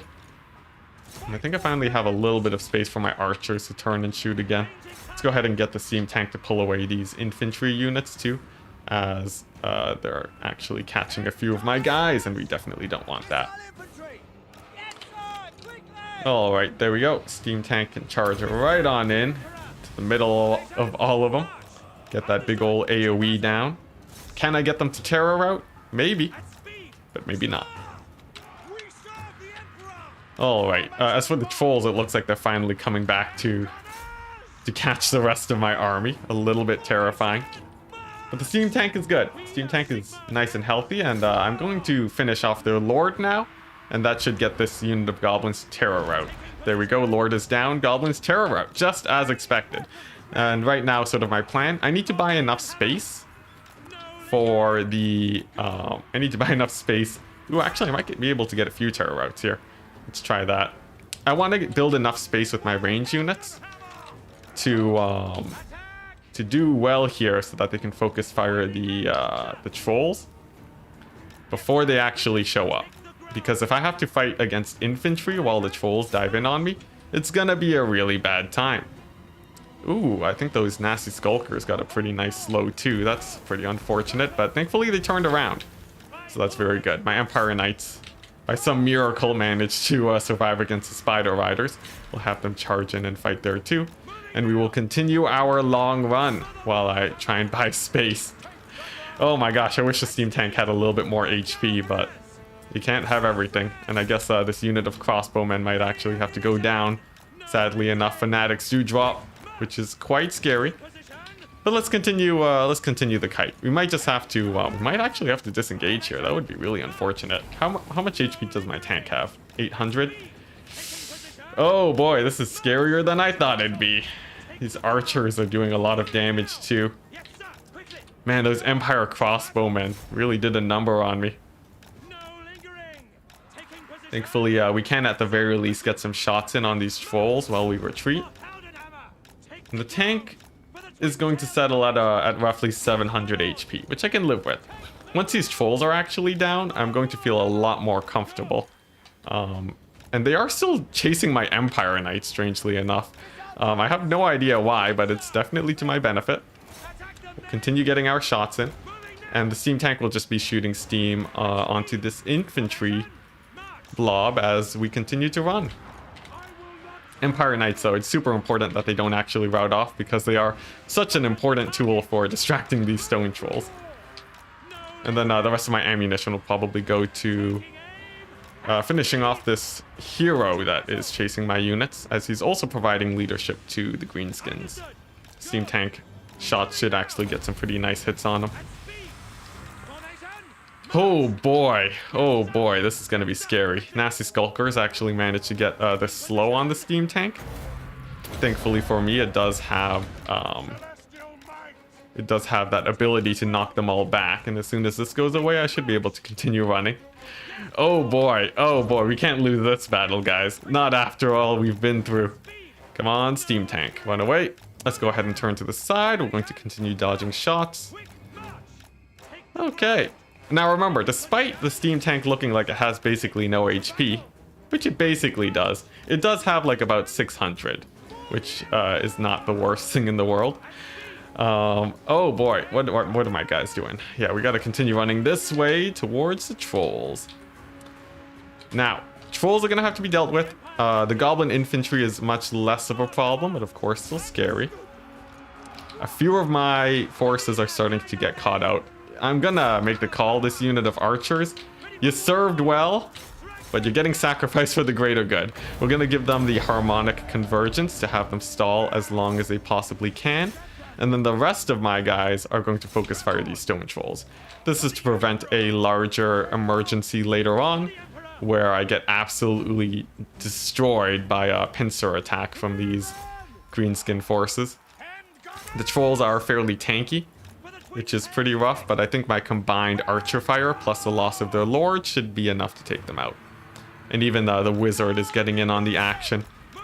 So there we go, nice. We managed to rout them off. Fanatics are dropping on my archers, but they're in loose formation, which is a-okay for me. And the steam tank can now finally focus on routing off these guys. Now, I'm going to split up my forces now that the trolls are getting chased off. And that is so that I can split up the greenskin forces. Then my steam tank can selectively chase them off as needed. And then hopefully we'll be good to go. Tau Empire agrees with your sacrifice, yeah. They served well. They served well. So obedient, man. The forces of the Empire. No, a commander would die to have this amount of obedience of their men to just run in and sacrifice themselves like that. Alright, now it's super important that the stone trolls actually do get chased off here. They will rally, but I think a shot of my steam tank should put them in their place. I'll wait until they sort of group up a little bit more. We'll cast as soon as the celestial wizard comes back online. Here we go. Can I get a good shot? Come on, take him out. Steam tank's not shooting. I'll have to move into melee. A terror route should be the easiest way to deal with these guys. There we go. There's a shot. So they're going to be off the battlefield in just a second. But this infantry blob is probably the scariest thing here. Stone trolls are out though, which is a small win. But right now I'm sort of worried about just army losses. as army losses could kick in if we lose a few too many archers, and my steam tank alone would not be able to fight these guys. Not in the slightest. Not at this amount of HP and not with their archers for sure. But so far it looks like the splitting is going decently well. Most of the guys are following that tiny pocket. As for the steam tank, it has 500 HP. More than enough. More than enough in this situation. Now I'm going to use Franz. He's going to fight these goblin archers. And I think that should go decently for him. He is much better at dodging than everything else. So that should be fine. As for this goblin big boss, I have to be a lot more careful with him. So the steam tank is going to primarily focus on him while Franz deals with the infantry. These guys are going to continue fanning out, splitting into different directions to cause as many errors from the AI as we can possibly afford. And I think this pocket might actually be able to be dealt with, which is really good. Goblin archers failing to hit my single entities. Very good. And nice, we even routed off the nasty skulkers. Oh boy, here we go. Celestial Wizard gonna have to join in on the fight. You know, times are getting rough when you have to get your wizards fighting. Can the steam tank? There we go. It fires, but it misses. But I think a 2v1 on the big boss should work out fine, especially with Helm of Discord. Now what's going on over here? These guys can definitely focus down those goblins. Steam tank, terror routing guys. Very good. Yes, the strongest single entity doom stack you guys have ever seen. A steam tank, Franz at 10% HP, and a celestial wizard. You've never seen a stronger force in your life. There we go. Good job, steam tank. I need to chase off those archers before they get more damage than I would hope for. Meanwhile, this unit of archers valiantly holding on against all odds. Especially on legendary difficulty. I would have expected them to have routed already, but I'm very happy that they didn't. And we've dealt with another pocket of greenskins, dare I say. So that's pretty good. The infantry has to live though, like I said, because if they don't, we are gonna hit army losses. And then that would be a very anticlimactic ending to this battle. But there we go, Goblin Big Boss is gone. Steam Tank's going to intentionally position in a way that makes those archers rout off a little bit faster. This is a settlement battle, so as long as they run off the battlefield, they're essentially dead. Oh, thank goodness these archers are gone. I'm going to chase them in melee to get them off properly. And then I'm going to deal with this hero. Heroes count for quite a bit on the balance of power, so I want to finish them off. Oh, yeah, the poor wizard. He had no idea. He thought he would just be casting, you know, casting spells from a safe distance, but nope. He has to fight in melee. I'm gonna get one shot in just to soften up the guy a bit. We missed, that's okay.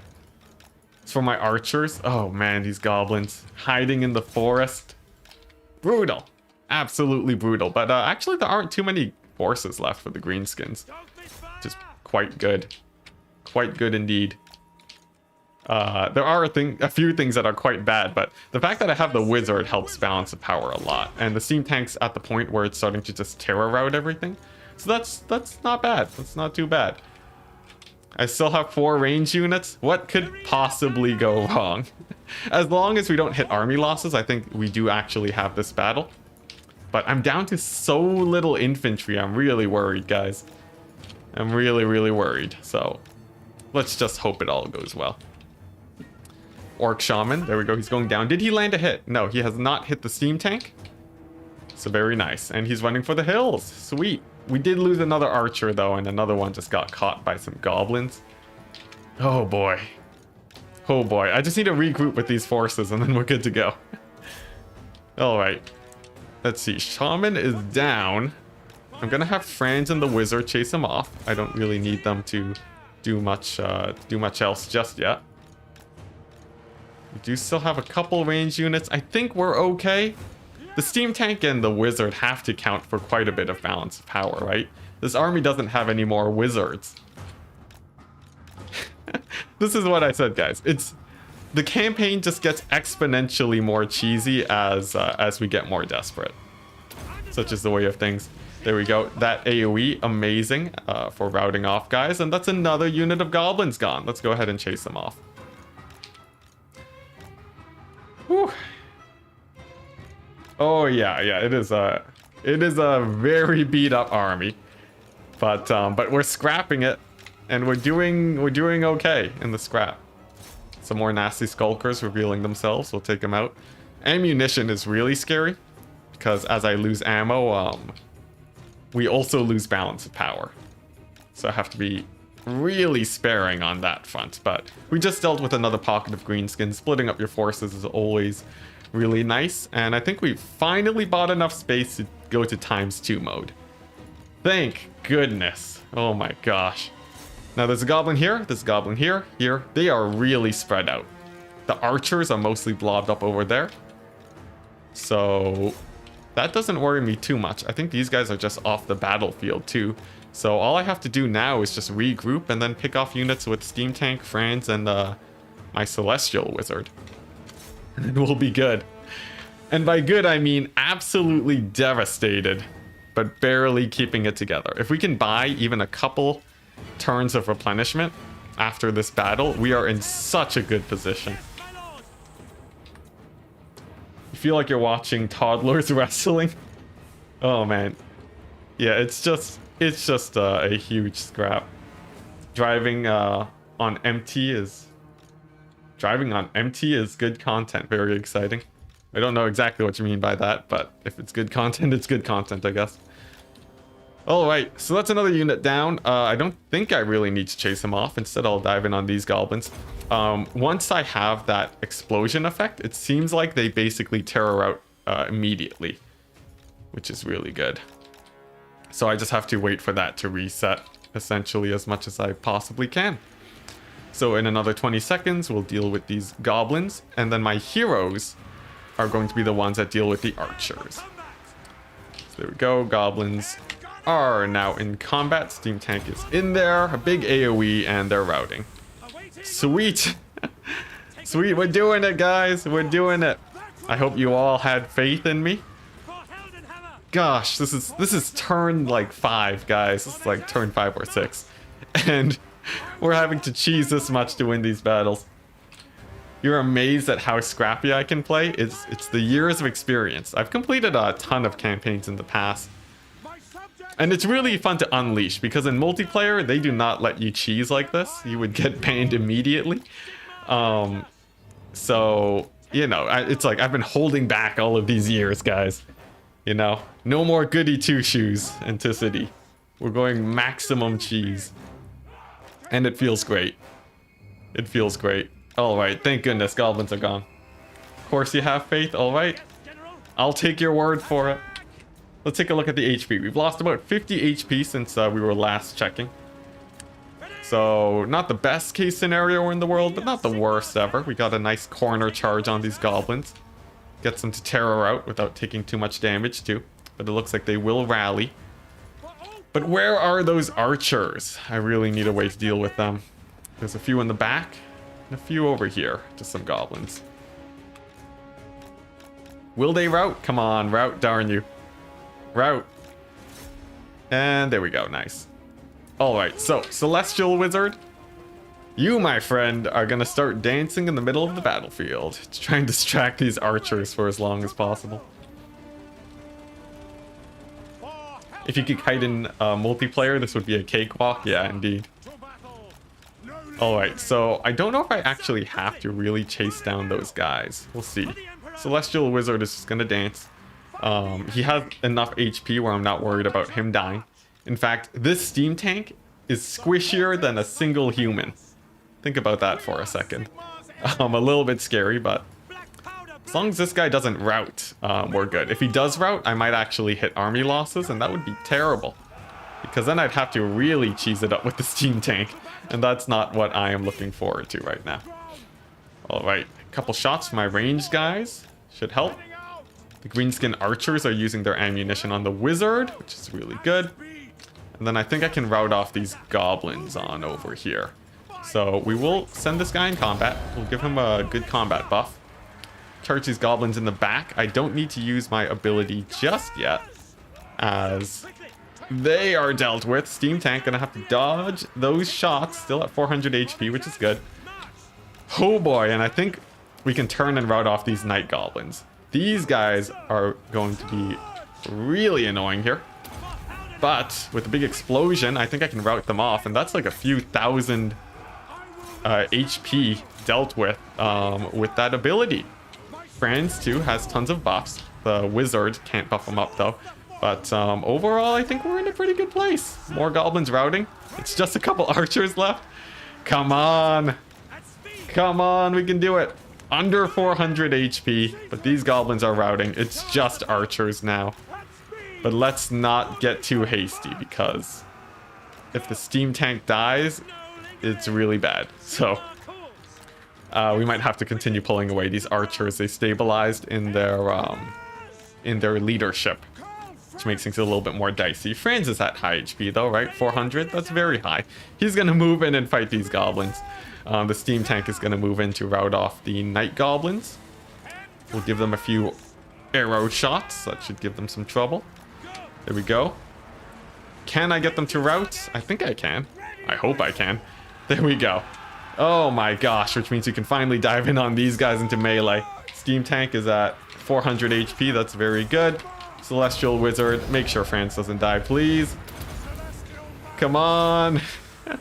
Come on, just rout. Rout, you darn goblins. Legendary difficulty. Why? Why is the leadership of goblins so high? Oh my gosh, they're running. There we go. Franz is at under 300 HP. Hey, Linksy. Sweet. Happy to have you here. I did a... What's it? I think I got invited by Linksy to do a campaign. We were definitely part of the same collaboration a long time ago. But yeah, it was like a Gelt campaign where we would sort of trade, we would send a campaign over to the next person. It was super fun. So if you guys want even more campaign content, check him out. Always nice to see celebrity guests in chat. Why is the rum always gone? Oh boy, are you setting up some crazy pun, Peter Shanks? Not like this. Yeah, the Gelt campaign, that was sick. In Lustria, yep. It was insane, guys. Oh boy, but yeah, I think we won it, guys. I think we won this battle. How high HP is the steam tank? 350? I can work with that. I'm surprised the goblins haven't hit army losses yet, but I guess this one unit of goblins is roughly equivalent to the rest of my army, just because of how much damage we've taken.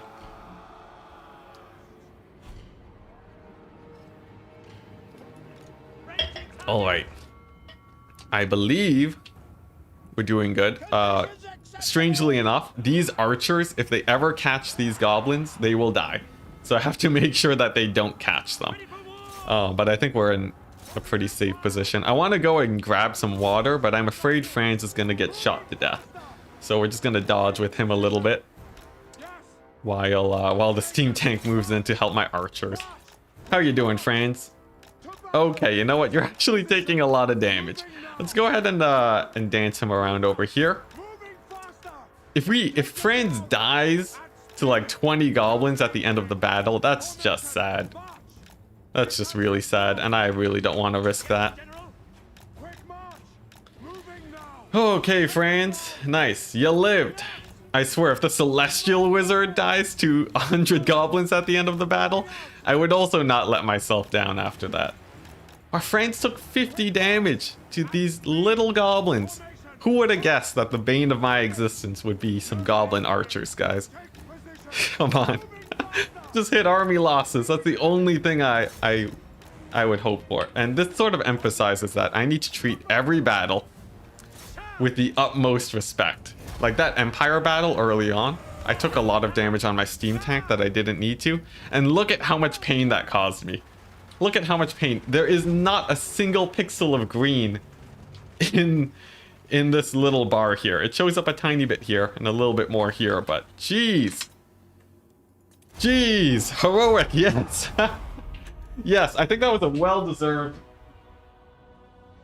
I would say that was a well-deserved heroic victory. 300 losses and about 1,000 kills. Oh my gosh. Every battle we have, we lose 300 guys and we kill 3,000 and we kill 1,000 enemies. Every single battle we have, we started with 1,000 troops and we've been whittled down to about 100. But we got there. We got there. We can't even replenish at this settlement. What cruelty is this? Now, I'm going to go for the loot and occupy option. I don't intend to hold this position for very long. Crooked Moon has been destroyed after a lot of time, and we got a follower that gives replenishment. Yes, please. Oh, missile resistance. Oh, missile resistance. How I need that. Now, France, you might want to get a Barded Warhorse, actually, but I think we don't need Lightning Strike just yet. I'm going to go for the replenishment because obviously we're taking a lot of battles here. Potion of Strength is still better than the missile resistance right now. So I'm actually going to put that on my Celestial Wizard. Because if you guys didn't know, wizards are actually tanks in these sorts of campaigns. And let's get Wind Blast, because if we had Wind Blast, it would be a million times easier. Oh my gosh. Yeah, I'm finishing every battle just barely. We're running on fumes right now. It's the steam tank in particular. Alright, now I get to choose what units I want to recruit. I have no melee units, so actually recruiting 3 spears is going to be really important here. Even though archers are really good, I need a couple sacrificial units just to hold the line a little bit longer. We're going to save money so that we have a little bit more sort of sustain. We can run armies with above expected upkeep for longer. And that's going to be the plan. Now, real quick, I'm just going to plug myself. If you enjoyed that battle, I plan to do these streams pretty often. So if you subscribed, that would be great if you want to catch more. I'm specifically trying to push for 15k before Warhammer 3 comes out, so that I can apply to their full partnership program. And if I make it, that would be insane. But only subscribe if you actually want to see the content. Now, enough plugging. Enough plugging, because it always feels very weird. And instead, we're going to end the turn. What do we got? What do we got? We're at war with everyone. We have a secured settlement. Skarsnik is down. The dwarves are going to be a problem. Nuln is recruiting, but I think we're a-okay. And we don't need to know about damaged buildings. Where is it? There we go. We'll tick that off the list. Why don't we? And then end the turn. Oh boy. But yeah, this is definitely going to be a multi-part series. There's no way I'm finishing this campaign in one session. Oh, after that win, you're going to sub? Sick. You already subbed? Amazing. Was it because of, maybe it was one of my short videos? Who knows? Oh, goodness. All right, so now that's the first hurdle out of the way, but there are many more to come. Move a character to Altdorf, and we get 1,500 gold. I might just recruit a lord there real quick and then do that. But we got to deal with this guy. Mostly. He's probably the biggest issue here, I think. There aren't many other forces elsewhere, so plus, you know, if we have the garrison of Nuln... Oh, actually, if we lose Nuln, that would be a little bit unfortunate. Are these guys at war yet? No, but they hate each other, so that's a plus. Let's see. These guys are going to be a bit annoying, and I think I need to give them a little bit more issues. We're going to try and start a war between them and Krugenheim. So what are we looking at? Stirland and Talabcland. Go to war, please. Please, I need fewer problems. If things go badly, I might finish in one turn. Yes, I guess.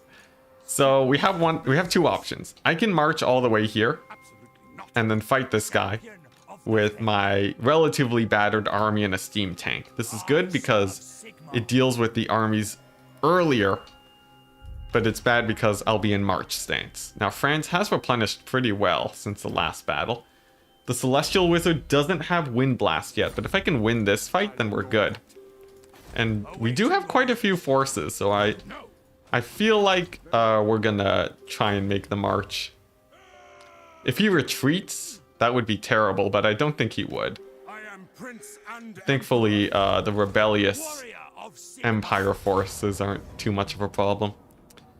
Sweet, he doesn't retreat. So it's actually mostly infantry. The Pistoliers will be a bit annoying, but I believe we'll be okay. All right, let's do it. I got 99 problems and they're all elector counts. Yeah. This campaign is far from over despite such a really strong start. There's just so many guys.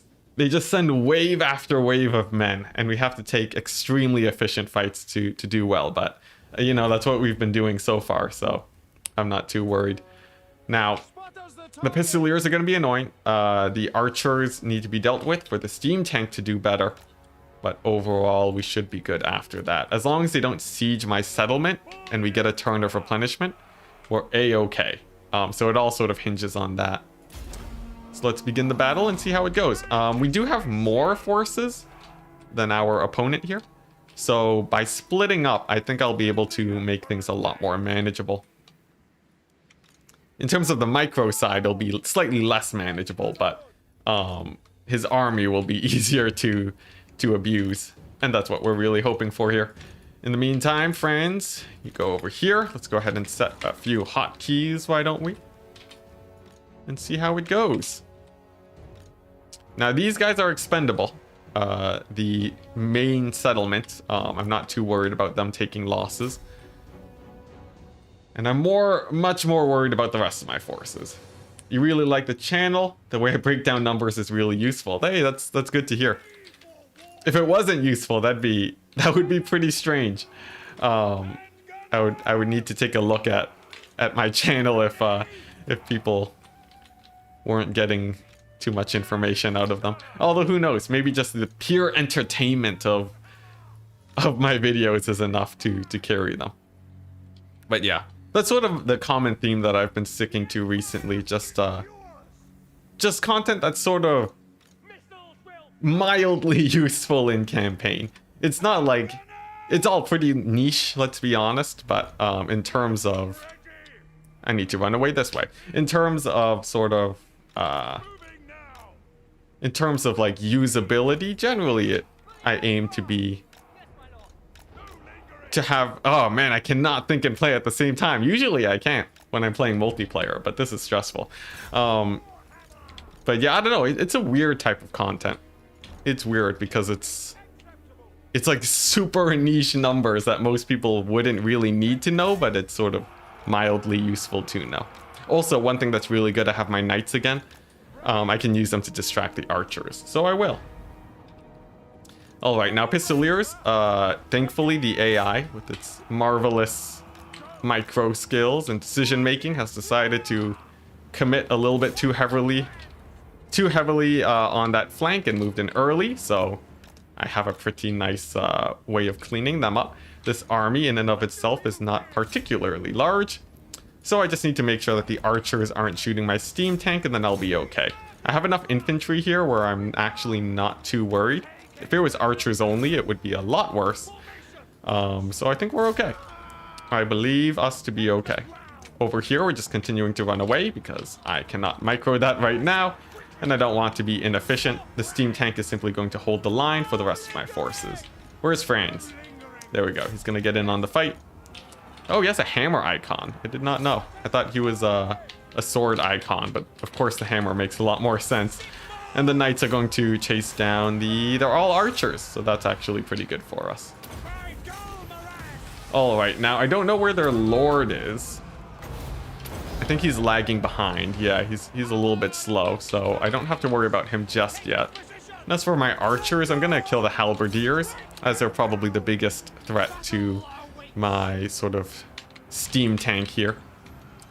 And then I think we'll be good. We have a lot of crossfire going on with our infantry. And this pocket managed to overcommit on my forces, so I'm feeling very good. My Reichsguard are gonna lose to archers, as is expected in this campaign, but we'll make do. And as long as the steam tank can finish off this lord, I'll be happy. But I really don't want to lose the Reichsguard. They've been doing really well for me this campaign. I'll only take them out of my army once I need the extra money. And once I have some turns to recruit some more archers, I think.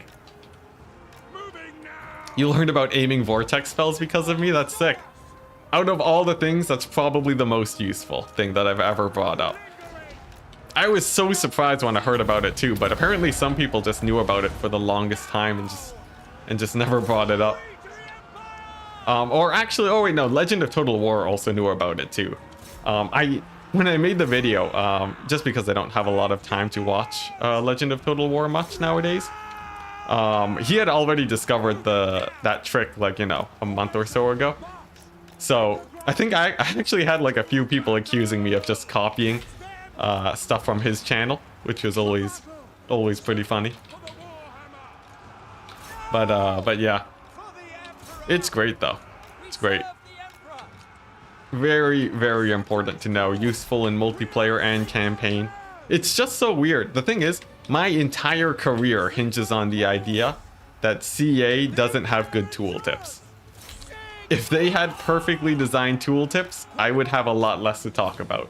So I guess I'm sort of grateful in a way. Hey, let's see. I don't know how to say your name, but hello. Also, does anyone know what the bot FYI is?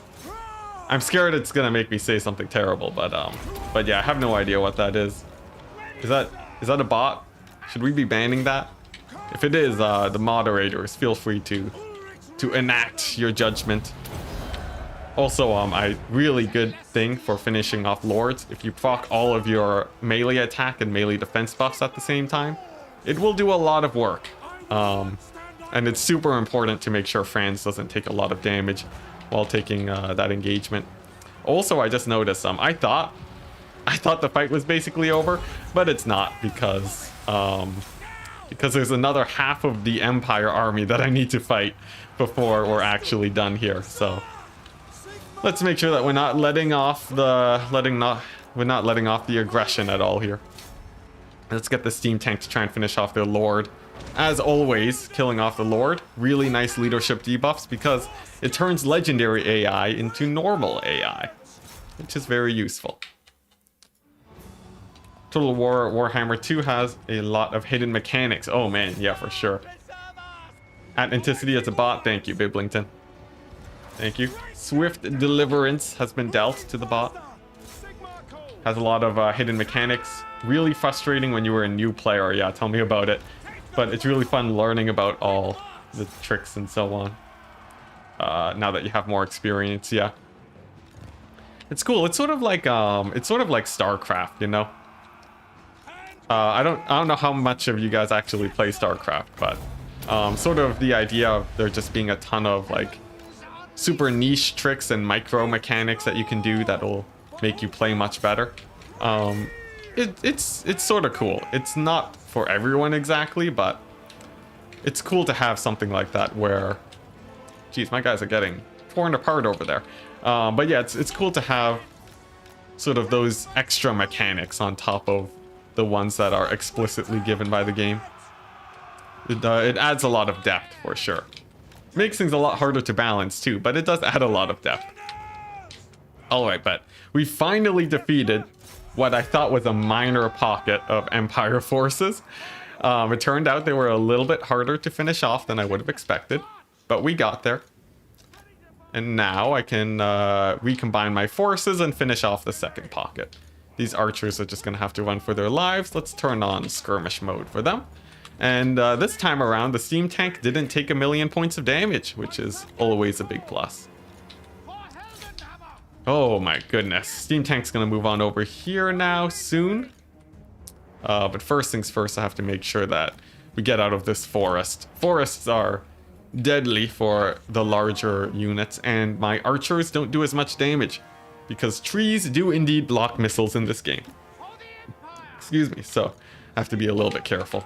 And while I regroup, I think we can just ×4 and chill with chat for a bit. Oh my goodness.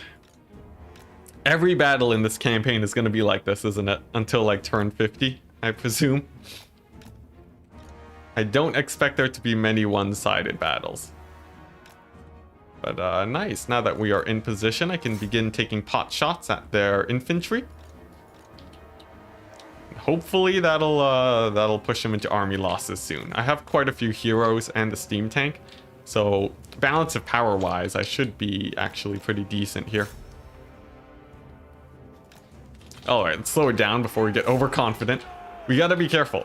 Taking less damage now means that later battles will be easier, so it's super important. Oh yeah, I forgot, this Rune Fang is really good for kiting, because it reduces the speed by 50%. And as you know, if your enemy is moving slower than you, you can really catch them out easily. Let's see. Now, instead of chasing the Free Company Militia, I'm actually going to move the steam tank down into the melee. And then I'm going to use my archers to shoot the militia, as they are much more squishier. They're a lot squishier, they're easier to hit, and there won't be any friendly fire, which is always nice. Whew, there we go, army losses, sweet. So now I just have to make sure that this army doesn't come back after me, and that I can actually get a turn of replenishment. And if I can, we may very well be in the clear, but that's not the first time I said that this campaign. Alright, steam tank, get a few extra shots in there, very nice. And then we're gonna end the battle, close victory. Not heroic this time. How many losses did we get? More than usual, actually. The Empire forces trade a little bit better into us than others. Franz was the ever chosen all along, yeah. We're gonna have to fight Archaon for that spot later too.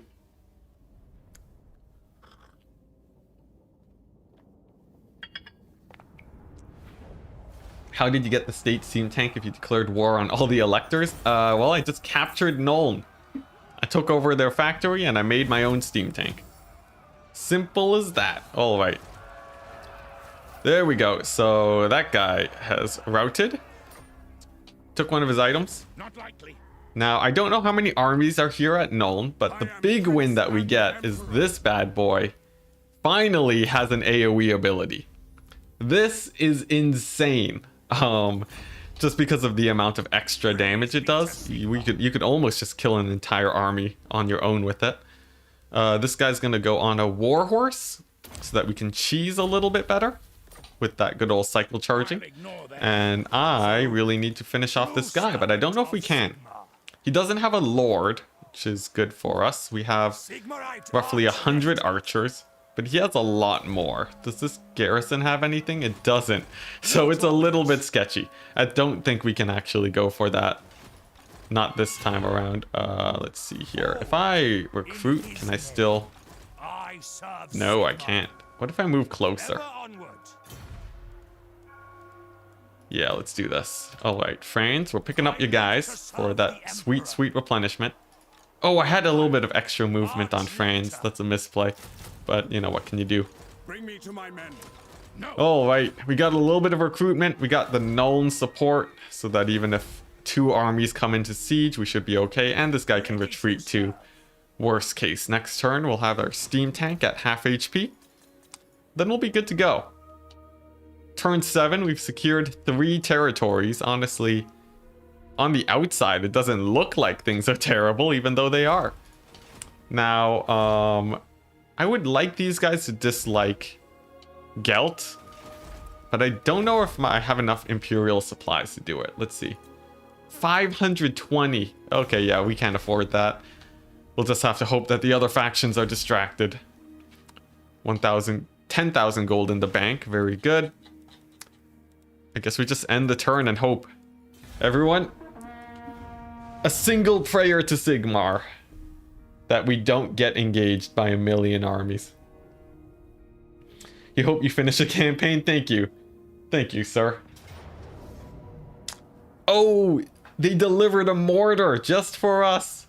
What a blessing. What a blessing. All right, this is good for us. This is very good. We can wind blast most of the army, so there's essentially no chance that we lose, but who knows, I might be proven wrong. Oh, we lost our Reichsguard. That's sad. But we should be able to win this easily with Winds of Magic, as long as there is Winds of Magic. You just need to hold the Elector State capital, and yeah, then you get the unique unit. Yep. Real quick, I can have multiple of the unique steam tanks, right? I just need to wait until they come back. Mortar Empires, yeah. All right, Franz, he's alone. Let's put him over here. Or he can be distraction, Franz. Put him here, hide in the forest when we need to. Could be good. Pistoliers could be a bit annoying, but I think that should be fine. And this guy on a horse with the slow, he's gonna be pretty useful. First things first, though, we got to deal with those pesky pistoliers. And of course, the mortar. I think this guy's gonna deal with the mortar crew. And then we'll just grab a bunch of archers here, I think, and try and get engaged. The steam tank and go ahead and... We'll try and get a lucky shot on the mortars. If we can take out a model, that might save some of our infantry, but it looks like they lived. So instead, I'll just focus the pistoliers instead. Franz doesn't want to get in the fight in case he dies, so he's going to hide in the forest. And then we have our Celestial Wizard with the wonderful Wind Blast. We'll see if that works out well for us. Oh yeah, when you capture the state, you actually get the steam tank immediately. Super nice. Super nice. Alright, seal with the pistoliers. Having a guy on a horse is essentially an extra unit of cavalry, which is really good. How much Winds of Magic do we have? 60? That's not bad. He's going to be my main dodging target. The wizard is happy about this. And now he can finally just start spamming out Wind Blasts, getting insane damage per cast. Looks like the pistoliers are gone. Nice. Steam tank can now play a little bit more aggressively. I'll need to figure out the best way to deal with the mortar crew. I have to essentially kill all of them to try and get the chance to capture it. Plus, this guy's a 20 stack, so that means that we actually wouldn't be able to capture it, even if we did win, I think, unless it moves on to Franz. So that's actually a little bit unfortunate. Tiny bit of a misplay on my part, but what can you do? Let's go ahead and get Franz back in there. This guy's coming over here. Steam tank is now going to be trying to group up some infantry. There we go. Thankfully, this guy's drawing a lot of the fire, which helps a ton. All right, pistoliers are back. Let's finish them off. Franz relying on beastmen to help cull the weak. Where? Beastmen, where? All right, there we go. That's a pretty good slow. Nice, we hit the majority of them. These guys hit by a wind blast are going to have a very rough time, so that's pretty good. And then the settlement forces over there in the distance, they're still pretty expendable. I'm not too worried about that. Franz, he has to run back to the forest, though, as we still don't want him to die. Steam tank looking like it's doing good on that front. A couple spears managed to make it, but I'm not too worried. And in 16 seconds, I'll be able to get an insanely good wind blast, so I'm quite excited for that. Let's go ahead and give a harmonic convergence too, just to help him out. And then I might be able to get a mass rout. One shot from the steam tank plus a chunky wind blast. There we go. If that doesn't rout them off, I don't know what will. There we go, nice. And they're gone. Even the mortars friendly fire them. Thank you very much, mortar team. Now, how's Franz doing? He's still getting chased by this guy. He's gonna run. He's trying to hide in the forest. If I have to, I'm gonna...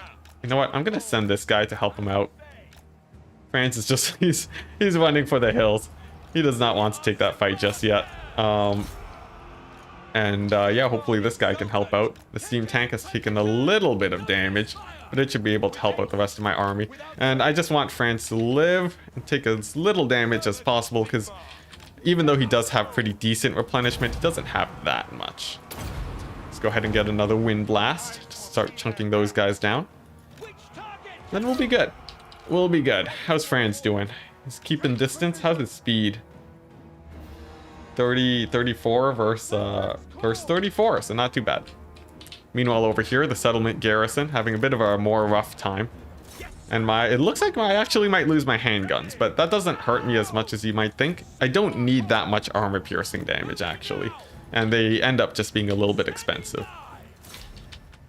All right, sweet. Oh, we even have a couple extra archers here. How wonderful. Run, Franz, run. You thought Morgar was inbound? Oh, wow, that would be something, wouldn't it? I feel like if I could just summon Morgar on a whim, I would probably win this campaign much easier. All right. Now, I have to really make sure that Franz doesn't get hit in the back here, as that would essentially end him. But I think this guy might just barely make it in time. Come on, save him. Save him. Yes. Oh my gosh, what an absolute hero. Coming in at the last second to save Franz. You could not make this better. Oh my gosh. And then the tag team battle. Beautiful. Absolutely beautiful. Good teamwork, guys. In the meantime, the mortar crew has just been absolutely devastating my lines, but I still feel pretty good. And I'll probably just shoot it to death at this point. In fact, actually, the pro play, if I leave the mortar team alive, I could save it for the next battle and then finish it off then. I think that's actually a pretty good play. Another good wind blast. Pretty good damage overall. But yeah, if I just leave these guys alive, I might be able to capture it on the next battle. So I'm actually going to do that. Clever plays. We wounded him. I actually would have rather we not kill him, because now that means they're going to have a full HP Lord next turn. But you know, what can you do? Forget Deathclaw. Franz will be mounting the warrior priest tonight. Oh my gosh, Phil. Phil, I can't believe I said that out loud. But man, yeah, he did save him. He saved him pretty hard. Oh boy. Alright, so as long as we're not facing that many more armies, we're pretty good. Jonathan saying, wow, GG. Yeah, look at our forces. These poor archers have seen so much. They fought they fought rebels. They fought their own brothers in arms. They fought goblins and nasty skulkers. They've seen trolls. And it's been like 10 turns. They just started their careers. Just brutal. Oh my gosh. How many armies? 2? Okay, that's not too bad. We can deal with this. It's a never-ending fight, guys. It's a never-ending fight. But if we make it to the end turn, we will be okay. Crushing defeat? I don't think so. I don't think so. That seems unreasonable. We have a guy on a horse. Now, there are 2 hunters here. Their range attacks are probably going to be the most threatening thing that I have to contend with. The warrior priest is a really good option against them. But this battle is gonna whittle me down to basically nothing left. If another army comes in after this, we'll probably just have to retreat and hope that we get a replenishment turn. So it gets spicier by the moment, guys. Look at this poor army. I used to have a 20 stack. It's insane. All right, let's get underway. Where's the huntsman general dude? He's somewhere in here. This warrior priest is gonna have to run circles for his life. And Franz needs to regroup here too. All right, we gotta take this battle super carefully. The steam tank is more than enough to sort of hold its own here. So that's gonna be quite nice. Oh my gosh, freaking homing arrow. Thankfully, it's not that good against single entities. But I have to make sure that the pistoliers don't do too much damage early on. And to avoid that, we're going to get these archers and move them up. Celestial Wizard is the backbone of my army right now. If he dies, we die.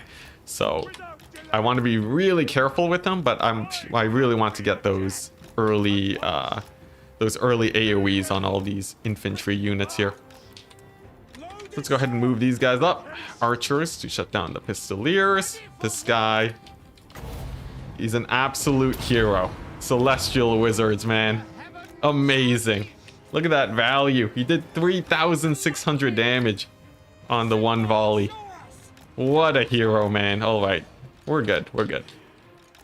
So in another 25 seconds, we'll have another one of those. This guy is dancing. Dancing as much as he can. My archers are firing away. The steam tank is coming on in. So I need one guy to distract the archers. And then I need the other guy to dive in on the hero. The Free Company militia are going to be a problem. And I need to finish them off first. Come on. There. Oh, the AI dodge. Oh my gosh, insane. All right, but there we go. The archers are going to get chased off by the steam tank now. My hero is diving in on the enemy lord. So that's pretty good. Archers can finish off the infantry. And there we go. He's in the fight. Going to reduce his speed. And he needs to win that fight real bad, which means we're going to buff him up. Now, my wizard, he's going to be getting in a little bit of extra damage. The combat wizard, as always. The mightiest tool in the army. I just have to make sure that he doesn't accidentally die. Looks like my lord is doing good. He's still dancing circles around that guy, which is very nice. But I have to be super careful. Like, all of these very expensive single entities, none of them can die here. Especially the wizard. Get out of there, man. You fought well enough. All right, there we go. Meanwhile, my lord, it looks like... Oh boy, that archer fire is really scary. But his cycle charging has done well for him so far. Not to mention the steam tank is still doing quite good. Franz is A-okay. So I think we're okay. I think we're good. I believe we are good. So the steam tank can now move in to cause terror. It's gonna rout off that enemy lord real nice and good like. I'm not going to shoot him in case I shoot my own lord. That would be very bad. And then we'll be good to go. We just gotta chase him down. Franz will be able to support the main army. And then this smaller army over here should be no problem. Now, how much life does the steam tank have? 600. That means about 2 shots from a huntsman general will actually kill it. Which is a little bit scary. So I have to be super careful that they're not actually landing those hits. And that I'm actually fighting him in melee. Jeez. My warrior priest is actually taking quite a bit of a beating. And if he dies, that's also really bad. In fact, the second huntsman general, I'll probably the best way to deal with him is to get infantry on top of him first, and then goon him out with Franz. So I think that's going to be the plan here. Preferably army losses, also an option I would happily accept. So we'll see if we can do that. Boy. Yep. I think that that about sums it up. I'm really bad at retelling jokes, so I'll leave it to chat to read it. But yeah, it's pretty great. Now, this army, I think it was just 2 units of spears, right? That's not too scary. So essentially, I just have to deal with the lord. And as soon as he's in range, the steam tank can probably just start shooting at him. That would be the best case scenario if I can just soften him up with some cannonballs to the face first, and then I can actually end the game from there. That's the plan anyways. Celestial Wizard 2. Pretty high on Winds of Magic. I like that. So nice. Nice. I don't think he has enough ammunition to kill everything too, so... I believe this battle to have also been won. All we had to do was lose another 50% of our forces. What's the worst that could happen?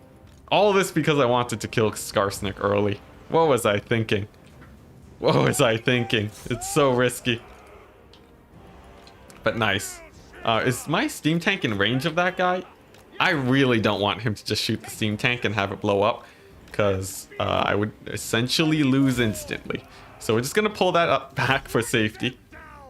And then just finish off the rest of his infantry. The moment he gets into melee, there's no way Franz loses to him, as we just have so many combat buffs.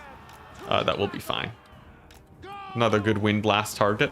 Now, steam tanks do not care if your hero is in the way. They will shoot a cannonball at their face if they walk in front of it. So, you know, workplace safety, always walk behind the steam tank, or you will get obliterated. So that should be good for those guys. And then I think with a single wind blast, there we go. That's a good chunk of damage. This Celestial Wizard is gonna save my entire life here. For sure, for sure.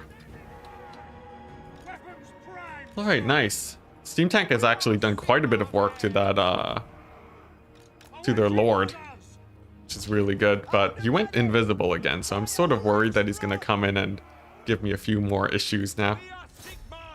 Hey, nice, look at that. Those spearmen routed. That's very good. Sweet. And what's he gonna be shooting? Just some oil. Okay, no problem. Oh my gosh, I have to be so worried about a single huntsman general. What a campaign, but I gotta say this is really fun, guys. This is insanely fun. As it's just a really nice challenge. There we go, another massive wind blast. Wind blast is just amazing versus low armored infantry, which is basically the entire Empire army. So wind blast is going to be good for basically the entire campaign. Of course, you know, there's like chain lightning and so on, but that's usually a bit overkill most of the time. Am I going to take this guy out? Come on, steam tank, you got this. Very close. Come on. That's another miss.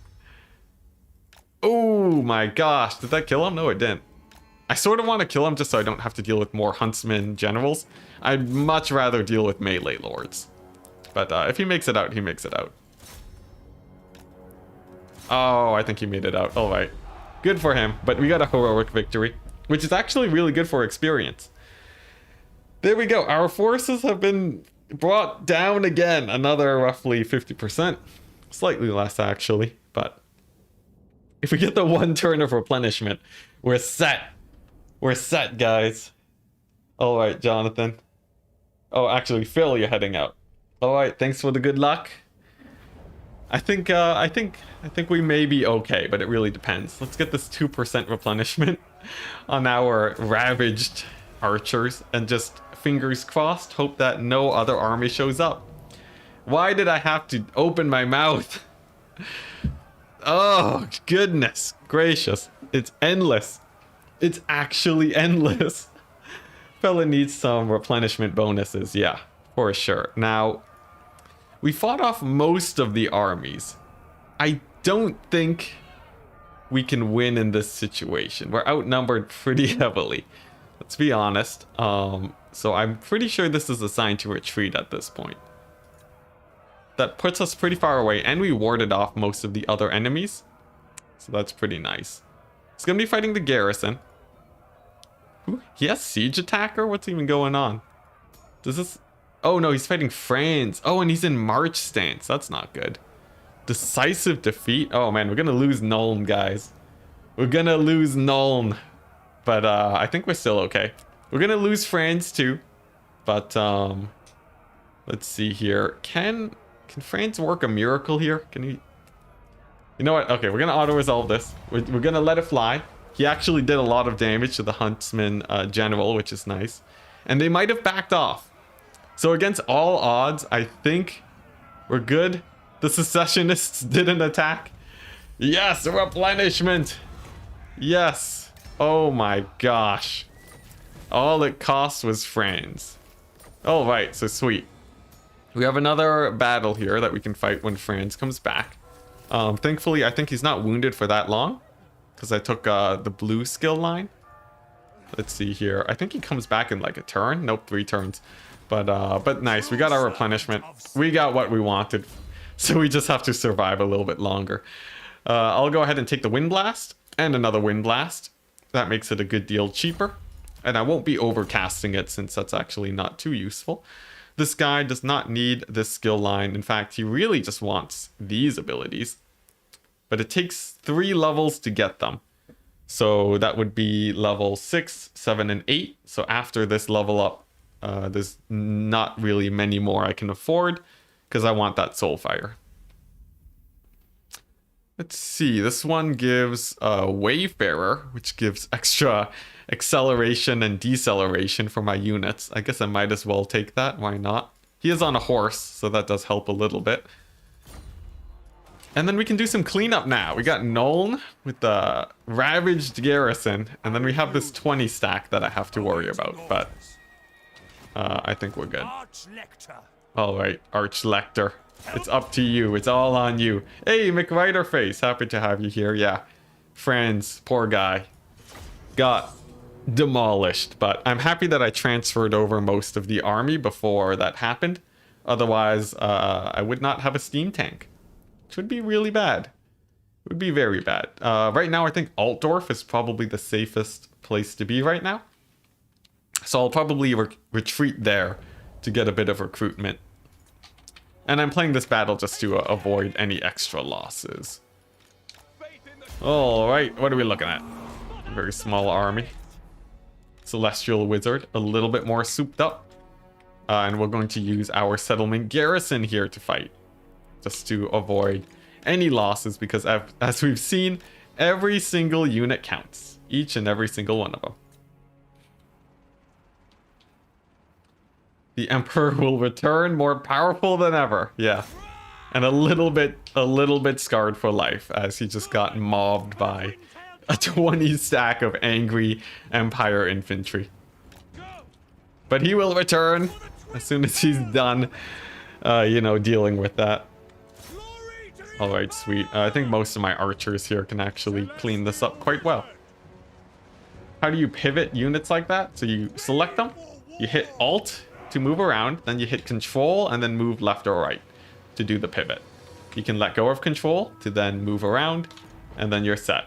Once you let go of left click, you're basically good to go.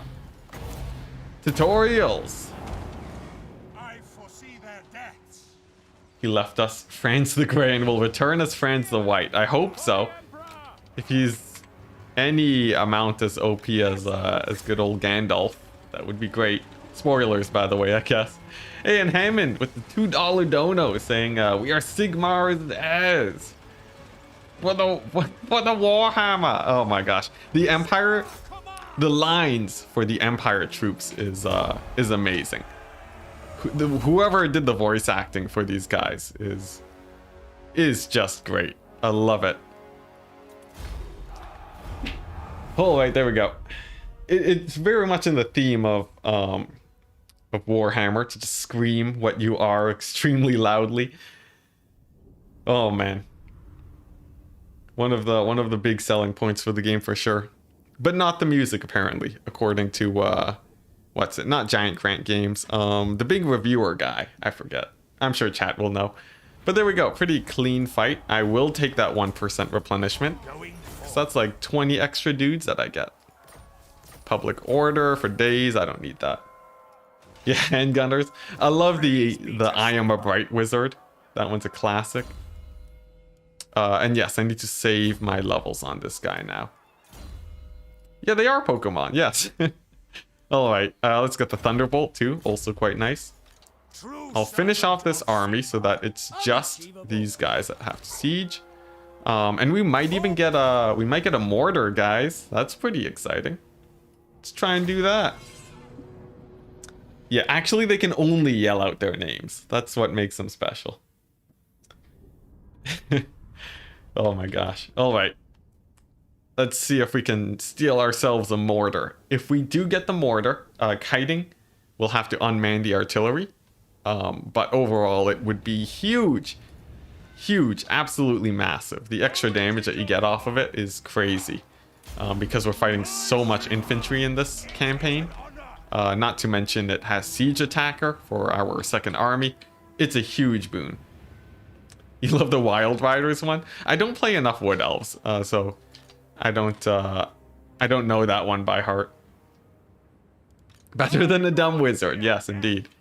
Alright, so hopefully I can get some pretty good crossfire here. We're gonna get some concave action. Always quite nice, this guy. The cavalry, he's going to be real good against the artillery. I think I'll send him there. And the Bright Wizard, he's gonna manage this little group of infantry. You have no idea you could capture artillery. You've learned 2 things in 5 minutes. Hey, that's good. It's a pretty low chance, so very often you don't see it happen. And if you have a full 20 stack, it also won't happen. So there's a lot going against you for capturing artillery. It's not a cakewalk by any means. Let's see. Do I want to get the mortar? This guy's like the only guy that can actually catch the mortar team, so I guess I will have him there. Now, one thing to know about the Thunderbolt, it does insane damage to single entities if it hits directly. Which means if your Lord is in on a fight of infantry, in a big infantry blob, you do not want to cast the Thunderbolt for risk of obliterating your lord from orbit. Just a little tip there for you guys. It will do like 700 damage to a single entity. It's crazy. It's just so hard to hit. You usually don't see it happen. All right, nice. He should be able to chase down the artillery crew, so I'm not too worried there. Really, the most annoying guy is going to be this hero, who basically takes no damage to my archers. I might just have to hit him with the steam tank or something to actually bring him down here. Meanwhile, this guy's doing good. Nice. He's pulling back. All right. Wonder about your dwarves' intelligence every time they call elves or humans or undead a goblin. Maybe it's just you know, it's a figure of speech, you know. All enemies are goblins, you know. I'll give them that credit. Also, apparently no one else has beards in this game, which actually is not too untrue. There are very few beards in Total War outside of the dwarves, right? Is there any other faction with so many beards? Maybe not. Possibly not. All right, now we're getting to the situation where crossfire and friendly fire is going to be a little bit damaging to our forces. So I'll just pin this guy down in melee while the steam tank shows up. I think we're more or less good at this point. And I just need the steam tank to get there. Now, will this guy kill the artillery crew? I'm not sure. There's 4 left. He's doing good. Come on, finish him off. We'll slow him down. Oh wow, there's still 4 of them. The thing is, when they get knocked around like that,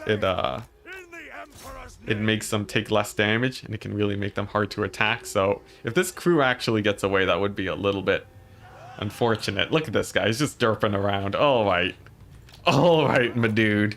You can calm down there. Where's this guy? He's making it out. I'll see if the steam tank can finish off this lord.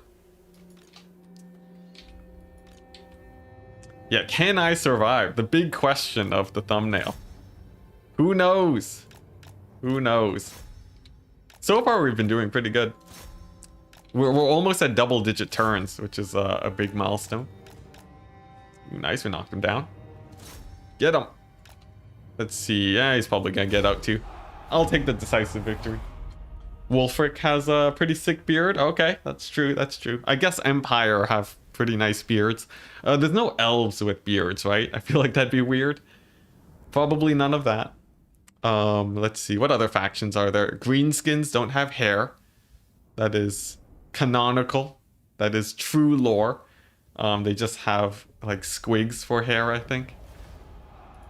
What else? What other factions? Lizardmen definitely don't have beards. Unless it's, you know, those sort of scaly beards, but I'm not counting that. So honestly, yeah, not too many beards. Definitely not the Tomb Kings either, as far as I know. Yes. Squig hair. Amazing. Now, our wizard. We could get more magic reserves, or we could put him on a horse. I think horse is pretty nice, just for that extra maneuverability. So I'm going to go for that since he's already maxed out on the Wind Blast. Nuln is now sketchy and scary for me. I don't want to go there just yet.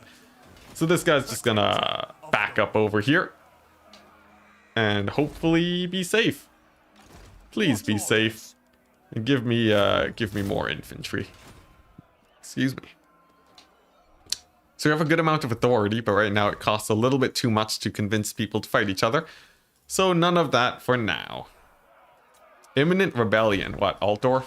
Yeah, Altdorf. Okay, perfect timing then. We'll have this guy just in time to clean up that rebellion. Norsemen have beards? Ah, there you go. Ludovic's got it, yeah. The oft-forgotten Norska, indeed. Bretonians have beards, but they're not that great. Oh, crap. Thankfully, this army isn't too scary, but because my settlement is being attacked, I can't actually retreat from here. That's pretty sketchy. That's pretty sketchy indeed, but that's a lot of cavalry. That's a lot of cavalry. Oh boy, we should have moved a little bit further perhaps, but you know, we can take this fight. Cetra has a beard? Actually? Oh, wait. That's pretty crazy. Nessa has a beard? Alright. Now we're getting back into crazy zone. It's a fast army. There's no kiting this time. I'm thinking either... it's mostly just the dogs and the cavalry that are the scariest. Fighting in the forest is going to be quite nice. One shenanigan I might be able to do. If I put a couple guys here, I might be able to distract a good majority of those cavalry units. But it means I have fewer infantry over here, which is always sketchy. Oh man, this is going to be a tough one. This is going to be a tough battle, guys. Thankfully, we got some guys on horses. But if we lose the wizard and the tank in this, that would be bad. What happened to Karl Franz? We don't talk about that. We don't talk about Franz. He got annihilated. But we're going to try some forest shenanigans, okay? Hear me out, guys. So these guys are going to distract half of the army. And this guy's going to distract the other half of the army. My reinforcements will come on in, and they'll be drawing some forces for a bit. But if this single swordsman can distract like a unit of cavalry or something, it'll be worth it. I'm also going to take the fight in the forest. It's advantageous for me. And the steam tank is just going to be taking pot shots at the cavalry and hopefully getting surrounded. If it gets surrounded, that's good for me because, simply put, the steam tank... okay, 1 unit of dogs, that's decent. The steam tank, it'll draw fire in for my wizard to hopefully clear things up. After that, if it's just infantry left, I'm not particularly worried. So let's hope it goes well. Let's hope it goes well. My archers are over here. We'll line them up in the forest of safety. Oh boy, oh Nelly. Oh Nelly, that's a lot of cavalry. Oh my gosh, I can't believe I stayed close to that settlement. What was I thinking? We're good, we're good. Oh my gosh, why does he have so many black knights? The madman. Alright, we're getting some pretty good pot shots right off the bat. Steam tank's gonna move in to engage. And nice. A thunderbolt right there should do well. These guys are getting munched on by dogs. At least they're distracted for a bit. Thunderbolt did pretty good. I think this is decent so far. We've taken out one of them, but there's a lot more to come along the flanks. So these spears are going to move over here to cover that side. Oh my gosh, Black Knights are going to be bad. They're going to be bad. All right.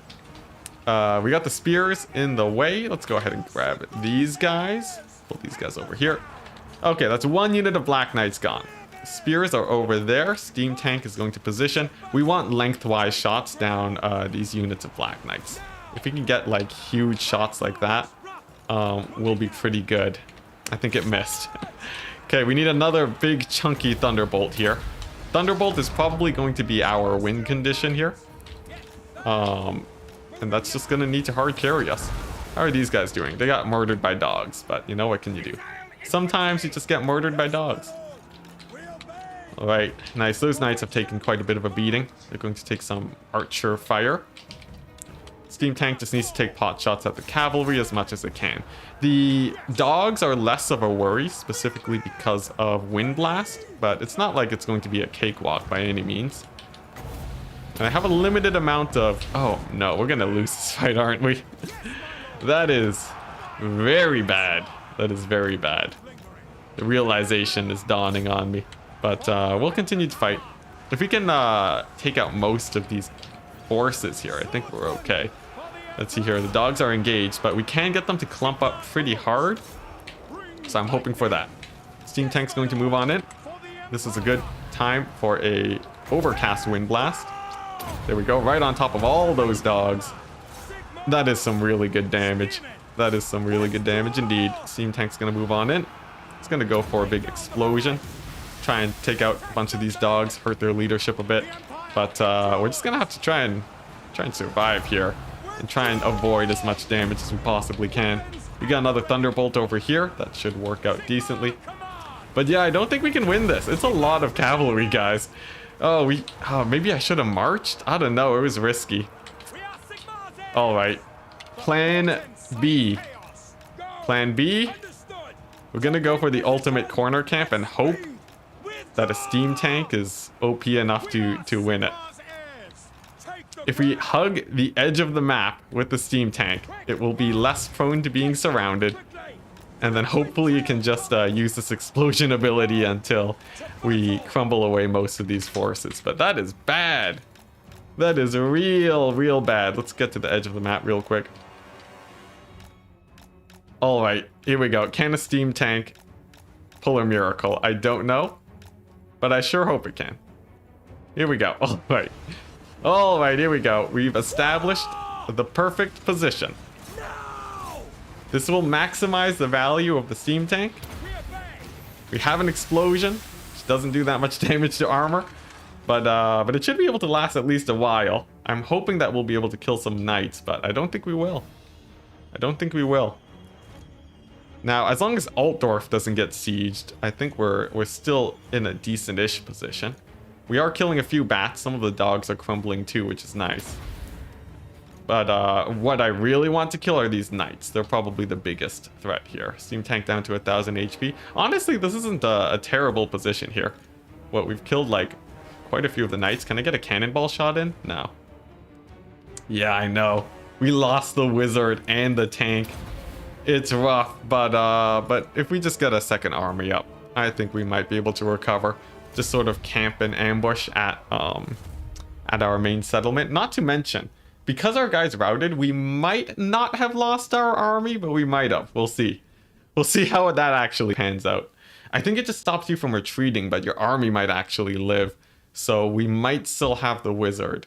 We'll see. Fingers crossed. Come on. Come on, not like this. So much was going well. Oh, the wizard, he's alive? Does he live though? He lives. The wizard lives. That's all we need, guys. That's all we need. I never had a doubt in my mind. All right, we still got this. I needed more wolf rats. I did. The wolf rat doom stack. Okay, so we lost the tank, but we... Oh my gosh. What? What is this? No, the secessionists came in. All right, guys. How hard can we cheese this? We have a guy on a horse. We have a wizard with Windblast. He has 1,000,000 range units. Let's see. All right, I could play this for 7 hours and cycle charge like crazy, but he does have free company militia too. I still need to whittle down the army as much as possible. The wizard is on a horse, so that helps a little bit, but we're gonna try and scrap it out. It's impossible. Oh, people of little faith. Little faith, we'll see. We'll see. If Null manages to hold on long enough, we might be able to do well too, but darn it. Oh my gosh. If we might have been able to fight this army if we had marched away, but it would have been pretty rough too. Let's try it out though. Let's see. I think, you know what? A force deployment might be the way to go here. Take this guy, run out over here. Turn off fire at will off on these guys. Yeah, we're gonna have to go for mega cheese here. You have little faith. You're right. This is impossible. We're gonna see. We're gonna see how strong the mega cheese is. Okay. So these guys are gonna be hiding away, and we basically have a dog doom stack made out of 2 dogs. We got a wizard. We got a this guy. He doesn't have Soulfire Bombardment, but we do have endless amounts of cycle charging, which should be able to get pretty good damage. What I need is just to be able to recruit a 20 stack at Altdorf, and then we'll be okay. There is a rebellion there, but we might be able to hold out pretty long, especially in siege battles. Those can actually work out quite well for us. Now, first things first, I need to get my Windblasts down. So that means trying to clump up these guys as much as possible first, and then getting in just crazy AoEs. So specifically, these archers need to be grouping up, and I can do that by sort of getting them to shoot, and then that'll make them hold their position for a little bit. Come on, shoot at me. You know you want to. There we go. That's pretty good. Nice. So these are crossbowmen? Okay. That makes things a little bit more dicey. In fact, actually what I really need to do, I need to make it so that if I can run them out of ammunition early on, I could just work with only a melee army. And from there, you'd be surprised what 2 guys on a horse can do. It does mean this will be a while though, because efficiency is so important here. Oh man, I don't have a way to slow down the battle. I just have to dodge like a madman. The Celestial Wizard, he's been through so much. He's fought the forces of the undead. He's getting shot at by a million arrows. What a life he leads. But for the Empire, he will dodge. Alright, that's a good little bit of ammunition burning that we just did. And now we can go ahead and throw down a Wind Blast. First one of the day, pretty good damage. Really good damage, actually, over there. This guy can just run for his life. Just playing a little bit of distraction. And we'll just slowly Wind Blast this army down. You're going to run to the corner of the map to buy a little bit more time, I think. Alright, nice. I think if I position... that's a little bit of a sketchy position, isn't it? I'll run this way. Oh, Free Company. We want to avoid them as much as possible. And try and Wind Blast them as much as possible, too, if possible. I'm saying possible way too many times, because I think this might be impossible, but... I should be able to at least get a decent amount of kills. The, just the level of cheese has to increase by an amazing amount. Oh my gosh, Free Company Militia are annoying. You're gonna hear me spam clicking like crazy. Wow, that's a lot of damage. That's a lot of damage. If this guy goes down, the battle's basically done at that point. Okay, looks like he got to a decent position. Why is the Mage Bretonian? Oh, yes. Yeah, why is this Mage Bretonian? What's going on with my game, guys? I'm secretly cheating. You figured me out. But yes, I have no idea why he's Bretonian. That is strange. But, you know, what can you do? After 10,000 arrows, I'll have to go through 10,000 swords. That is correct. That is correct. But, you know, we might as well scrap it out. Alright, what are we looking at here? Oh my gosh. I think the Free Company Militia are probably the biggest threat. The thing is, I just don't have the ammunition. Or I don't have the magic, unless these guys really clump up a ton. It's like they're doing a decent amount for me. Alright, that's a good Wind Blast.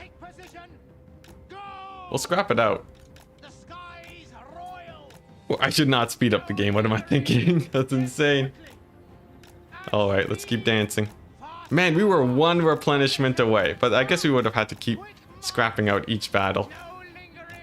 I think I will be able to take out the Free Company Militia. There are more, but we can split up these guys in a way that sort of works out for us. Oh man, I'm really tempted to Wind Blast those guys, but it's probably a bad idea. I should wait till they group up a little bit more.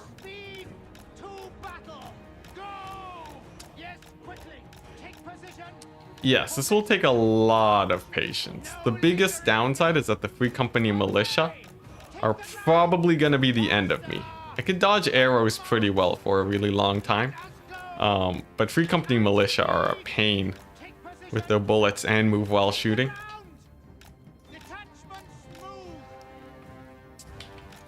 This is decent though. We've whittled down their ammunition, but I'm taking a lot of damage on this guy. You know what? Maybe we'll go to this group of guys and get some Wind Blasts in. I'm not sure. I don't know if we'll actually get any kills with that.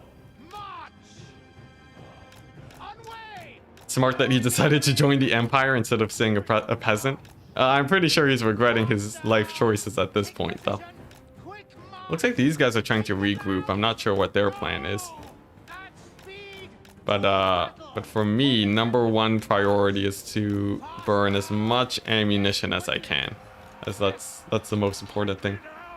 Where there's a wizard, there's a way. You guys have too much faith in me.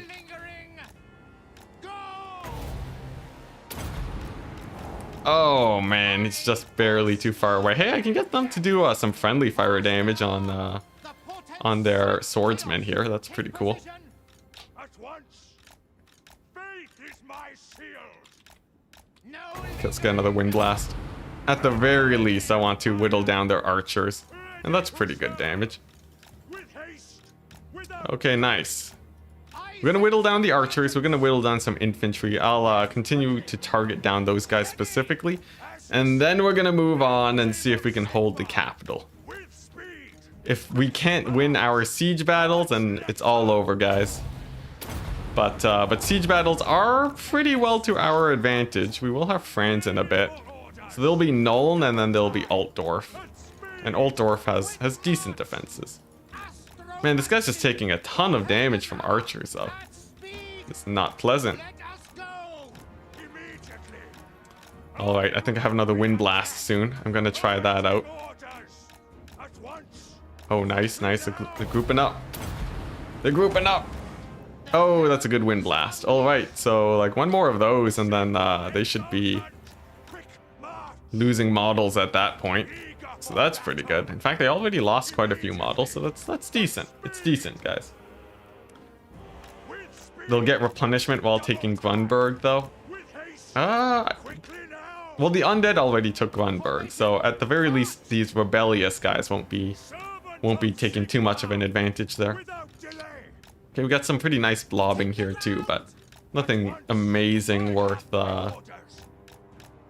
casting spells. The wizard he's on his last ropes. Let's go ahead and finish off the rest of these infantry forces. Pretty good wind blast, and then we're gonna bail out. It's become a Legend of Total War stream, indeed. But I don't think I'll be able to get as efficient as he does. My wizard is already on his last legs, but I think he'll be able to get at least a few more kills here before he moves on out. Man, I really wish we would have had a retreat option, but unfortunately not. Very well. Double time. Man, I really need like a cavalry force. I need a force that can cheese a lot harder. Arch lector. But this will be enough. I think we have enough for one more wind blast. And then we'll see how well my lord does against everything here. The rebellion should attack von Karstein. Oh, I see. Are they at war with each other? I feel like they're not. And given that both sides really don't like me right now, they might not even want to fight each other. This is a really good wind blast. Hey, there we go. I can feel happy with that. I don't know how many kills this guy got though. 223, about 2.5 units of infantry. Oh, now they blob up. Wow, that was a huge blob. All right, let's go ahead and... At this point, it's all about getting kills. I don't think there's enough HP left on these guys, so I guess I'll just Hail Mary this guy. He's gonna go for the Lord now, as he's the only guy left that'll take permanent damage. So we'll see what he can do. Hero mode. Will he be able to take him out? If I can get him low, it will help my odds a little bit. Oh my gosh, the coward. He's just running. He's just running. All right, let's just finish this up then. Oh my gosh, brutal. Brutal battle. The endless tide of people. I'm wondering if I should have taken out Skarsnik at this point, because by going for Skarsnik, man, I'm gonna lose my lord too. That's unfortunate. By taking out Skarsnik, it really put my replenishment on the back foot, but we'll see. Rebellions are automatically at war with all factions. Oh, that's true. That's true. Yeah. Sometimes they just go for the siege, but that is true. All right, we'll concede this. There's not much left to be gained. I guess I had a few archers, but I don't really need to squeeze value out of those guys. Celestial Wizard with the 200 kills. He did well. He served well, but not well enough. Maybe we do need the Burning Heads. Because honestly, Burning Head is insane value here.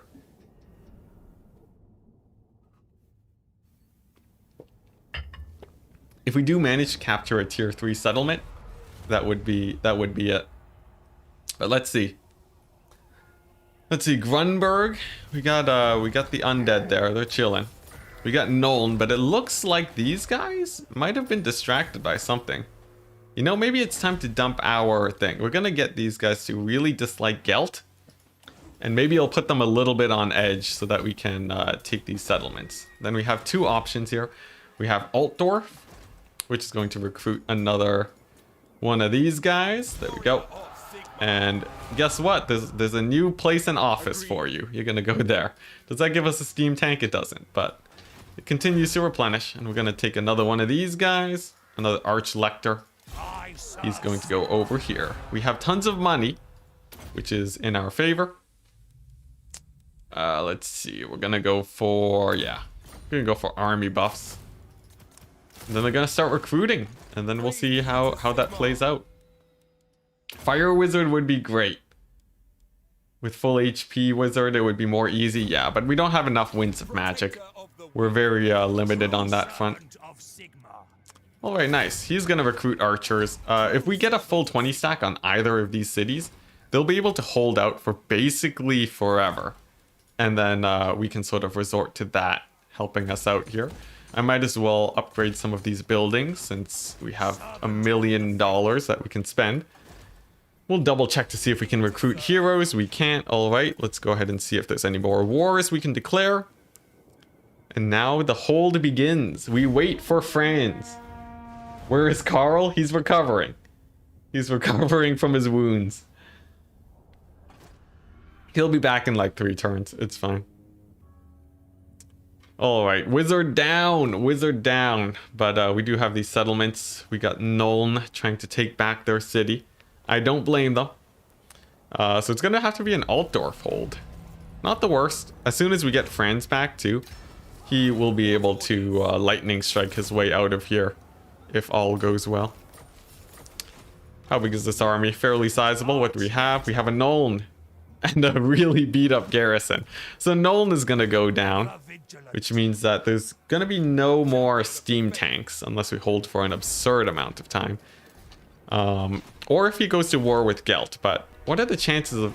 Yeah, they don't really go to war that much. Despite our expenditures. But, you know, what can you do? And then for... If we recruit a guy here.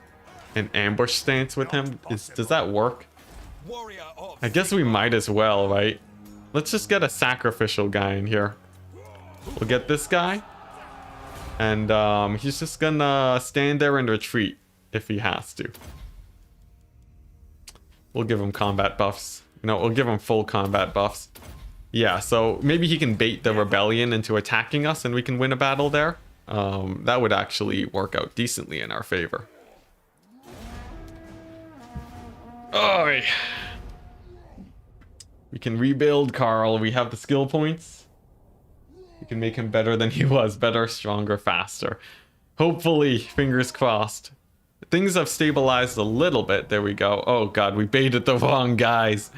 We baited the wrong guys. Okay, so we'll have them retreat. They're going to be sieging Altdorf now. Which means we just have to hold that. Sometimes the rebellion will fight them. Yeah, easy. Easy bait. So now it's plan B. The rebellion might decide to fight these guys. Sometimes they will do that. Alternatively, we wait for the siege battle and then that will work decently too. Can this guy recruit though? If we oh hey, Franz is ready for duty. That's nice. Let's see.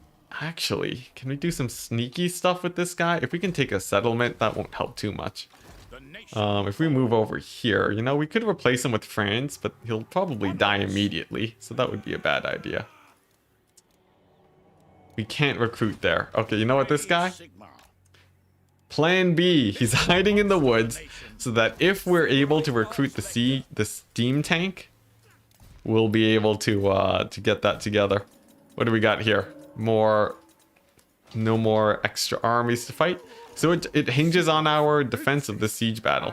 If the rebellion moves into fight though, we are in a really good position. And by really good, I mean barely surviving. Alright. Oh, we got a bot. Someone banned the bot. Definitely one of the hardest campaigns to attack everyone. Yeah, it's a very hard campaign, but I feel like we almost had it there. We had a good wizard, we had a steam tank. We just needed to not go for Skarsnik. There were so many other armies. Let's see. I don't want to fight this. Well, I guess there's an army sieging. I can retreat. All right, we got a man on the run. Nolan is under attack. There's no way we're winning this fight.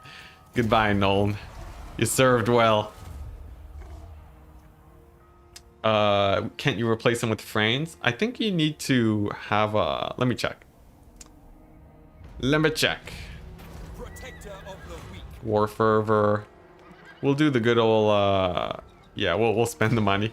We'll see. I feel like he has to not be under siege for me to do that, but maybe not. What do we got? Replace Lord with Franz. Hey, look at that. You can. Sweet. We have a Franz, guys. All right, let's take a look. What do we got? We have the lightning strike. The glorious lightning strike. That means that we actually have a way to free ourselves here. After, if need be. The rebellion did actually fight these guys. It's a miracle. This guy needs to find a home. He needs to find like a ruin or something to try and get to a safer place. I guess if he goes on the water, that's not too bad. That puts him in a relatively safe place. Franz, we can't recruit anything just yet. But we can hold out. These guys are pretty beat up, so when they do inevitably decide to take the fight, we will actually get a turn of replenishment too. And hopefully some regiments of renown. I will not obey.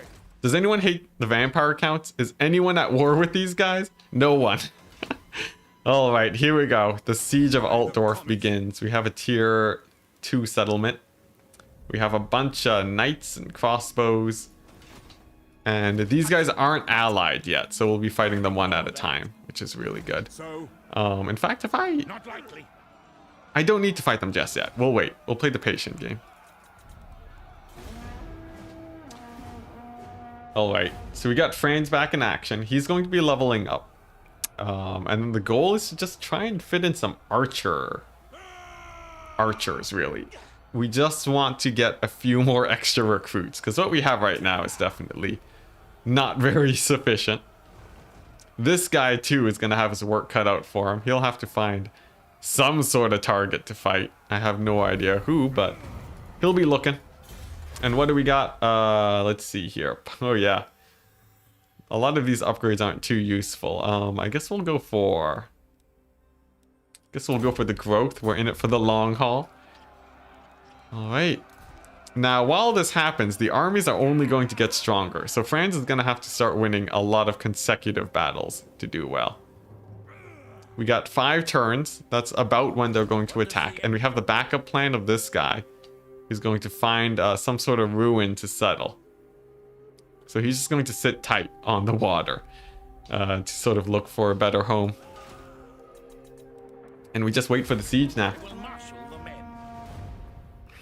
Those bots speak in tongues. Here, I'll get them banned while we wait for the next turn. All right, let's see. Remove. Can I report it? Unwanted spam. There we go.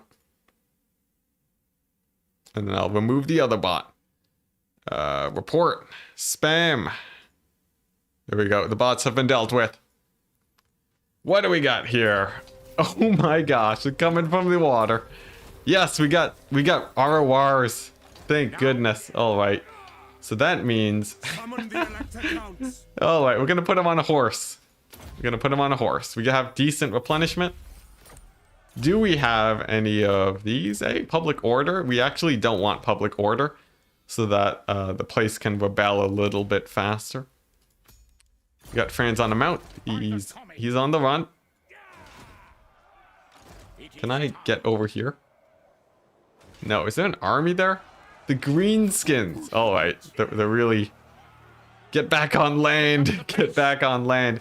So as soon as we win this battle, we will actually have a slightly larger army, which will be good for us. It will be good. Let's see. How are the Imperial? Nah, not much.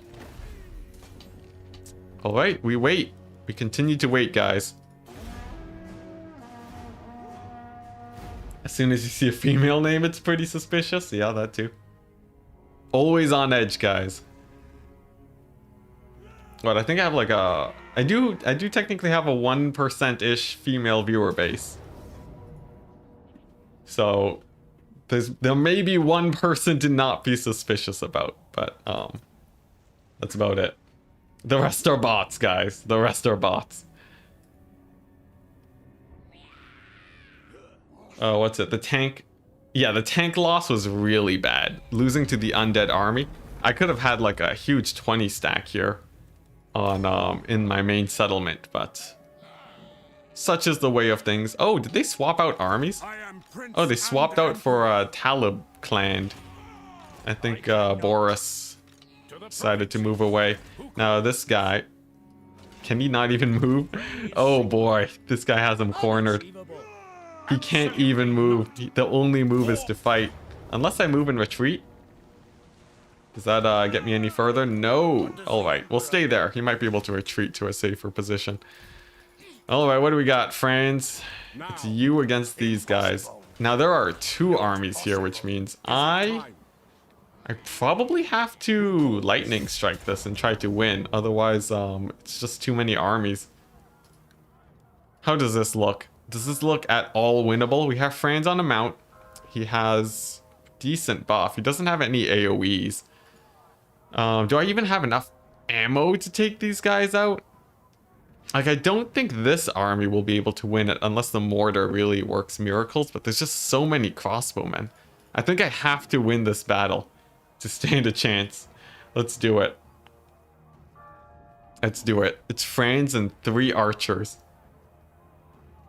If we lose this, I think we lose the whole campaign too, so. Ugh. It's not an impossible fight. I'm gonna do it. Oh boy. It looks decent winnable to you. Alright. So here's the plan. We're gonna split them up using 1 archer at a time. I do have a cheese strategy to win this that I learned in my dog speed run for Thwot a while ago. So we're going to try that. Let's put my archers in here. Thankfully, Franz is on a horse now. Makes him infinitely more powerful. This is what we're going to do. We're going to let him see Franz. We're going to aggro onto him. We're going to take 1 archer. We're going to move him out here. And we're going to try to get them to split. If they split off just like a couple guys, that's what I need. Come on. Just aggro onto Franz. There we go. Keep vision on them. Nice. They lost vision. Alright, here we go. Here we go. We got Franz behind him. We're gonna have to hide again. Oh my gosh. There we go. So I'm gonna pull them this way. And I'm just gonna keep sort of doing that reposition thing until I can pull a single unit that I can goon out. Yeah, there's no way I could win the siege battle, and I don't have a backup rebellion to clear things out. Okay, so we have our single archer here. He's shown himself. Will they aggro onto him, though? It looks like one of these guys might be, the Lord actually might be free pickings in just a second. So we'll let these guys chase for a bit longer, and then we'll swoop around and kill the Lord, which would be pretty nice. Alright, nice. Nice. He's distracted. He's staring down the archers. This is our chance, guys. Alright, Franz. You're making the mad dash. This is it. This is a similar strat to this. It's why cavalry stacks work pretty well in Warhammer, yeah. If you can just split them up, single them out, it generally works pretty well. Just we're not at the tier where we can recruit cavalry yet, so this is what we'll have to do.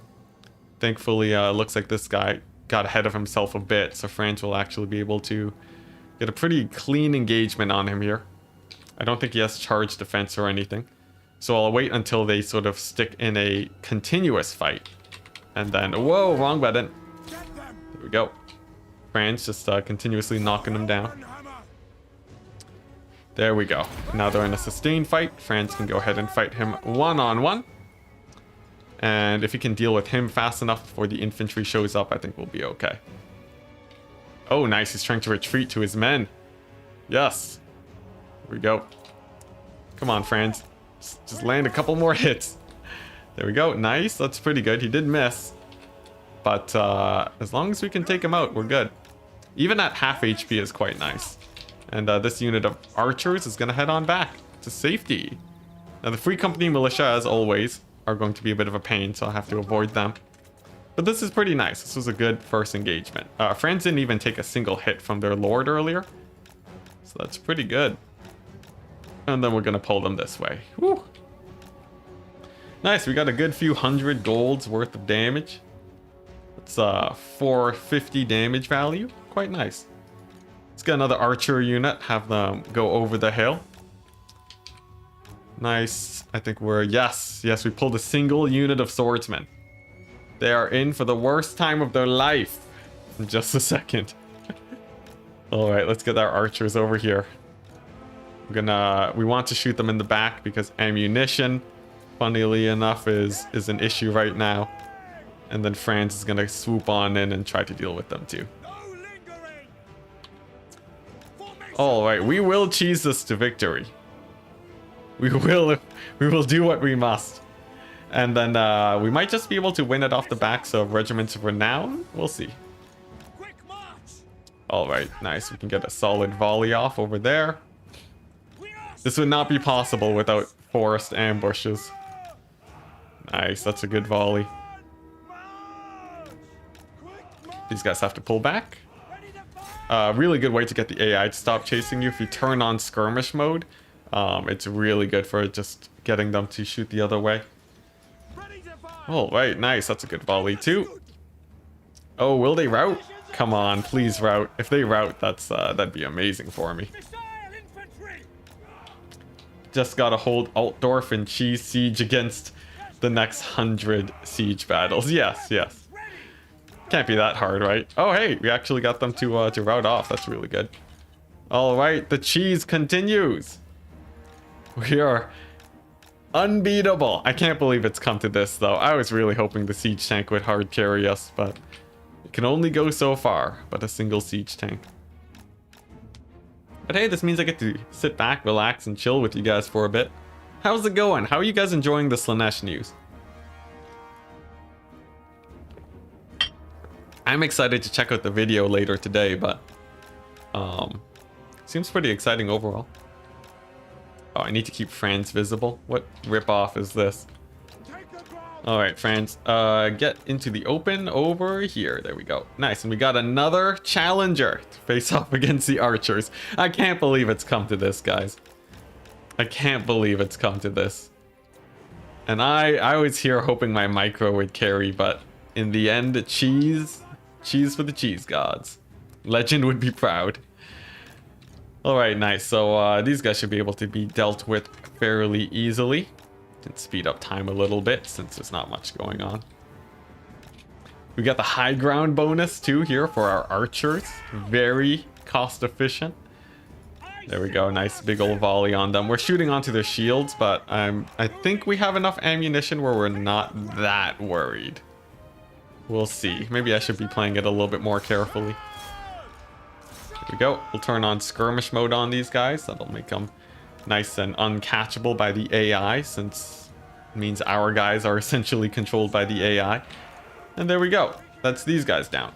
So we still have this mini blob over here chasing down Franz. They're on the run.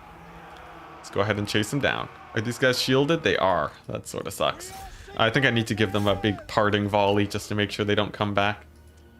You love the Slaanesh aesthetic? It's pretty cool. I'm sure there was a lot of pink in the trailer. All the Chaos Gods, they just have their faction color plastered in the background. I find it's a little bit too like single toned. I sort of like there being a little bit more of a dynamic color scheme for them, but what can you do? All right, now these archers are going to shoot at Franz. We'll run a few circles just to keep them busy while the other guys get in place. We want the archers to be at low ammunition when the final fight does happen. There we go. Slaanesh looks incredible. Ooh, that's fun. Any cool units? I know some people really like the chariots. I personally feel like the chariots are going to be really great, especially in a campaign. I gotta say, if I had one chariot right now, I would be so confident about winning these fights against massed infantry. I guess I technically had a siege tank, but you know, who's counting? Alright, nice. That was a pretty good volley. That was a pretty good volley. Let's go ahead and move a little bit closer. Whew, alright, here we go. Second volley coming on in. Pretty good. Good damage. They have seahorse cavalry. I heard. I'm excited. What speed? Do we know what speed they're gonna be at? If it's like, you know, 100, that would be pretty intense. 100 speed would be enough to almost be double some of the slower cavalry units in the game. Just started watching and was wondering, why didn't you follow up the attack on turn 1? What do you mean by follow up the attack on turn 1? Was there something to follow up on? I got a pretty good attack on Nuln, which was great. But we got caught out by the undead. Of all the things we were doing against infantry, we're pretty well set, but against massed cavalry that the von Karsteins had, it was a little bit too spicy for us. Alright, so I'm gonna rout off these spearmen. First things first. And then after they're routed off, I'm gonna head back into the forest to safety. They have 100 speed. Amazing. I think that their campaign mechanic is linked to a speed increase. That's pretty great. Okay, nice. Turn off everything. Back into the forest for you guys. We're beastmen now, guys. We are beastmen. I will need my archers to deal with the rest of the forces here, because the archers are really my only answer to the Free Company militia. Also, it looks like we might be able to get a pretty spicy pick here with Franz on their lord, but probably not. Probably not. It looks like he's back to safety. This is the only battle we could take, by the way. The settlement battle would have been a little bit too intense for us. As a settlement battle, we'd be fighting multiple armies. And this, we're using our lightning strike to fight a much smaller force. But it's working. It's working.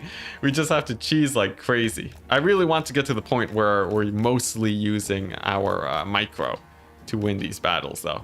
And as soon as I get some good regiments of renown, that should go a long way. Okay, friends. Take number 2. Can you finish off this guy before the rest of the army shows up? We will see. And there's the main charge in. Will he get a second hit? Looks like he's mostly holding up, but he did get lower, so that helps.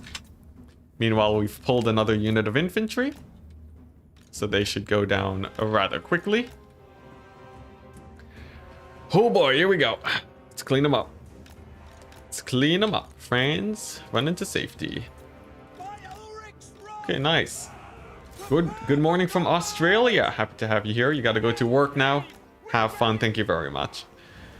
I think I'm enjoying the difficulty of this campaign. I just don't know if we'll be able to make it. I will probably take another second shot at this campaign on another day to try and actually win it, because I do really want to try and win these campaigns.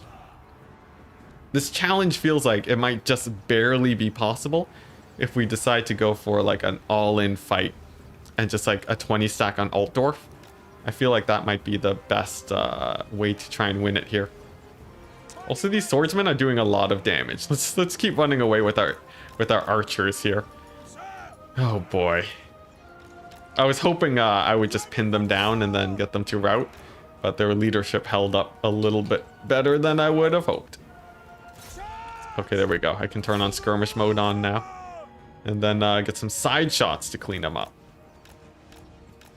PvP players do have different priorities. Yeah, cavalry's the last thing you would think of recruiting, for sure. It's cavalry is still pretty janky. Like, preferably I would have dog units. They would do much better for me. But unfortunately, we are playing the Empire. Alright, let's finish off these swordsmen. They did a lot more damage than I would have hoped. But I think this next volley should get them routing. Oh, it's going to be close. They get a little bit of a leadership boost when they move into to melee. But if I charge them in the back, the loss of leadership should be enough. Thank goodness. All right, next priority. I'm going to chase them off with my wounded archers. And then we're going to get Franz to fight the Free Company militia. I can finish them off with the remaining ammunition. And then it's just a pretty battered force. Just a single unit of spearmen that I have to really worry about. Okay, go get him, Franz. Go get him. Thankfully, the edge of the map is fairly close too. Has this ever been done at this difficulty? I have no idea. I would say maybe. I'm not sure. I didn't really do a lot of research on other streams that have done this. But if I had to guess, the most common strat would be camping at Altdorf.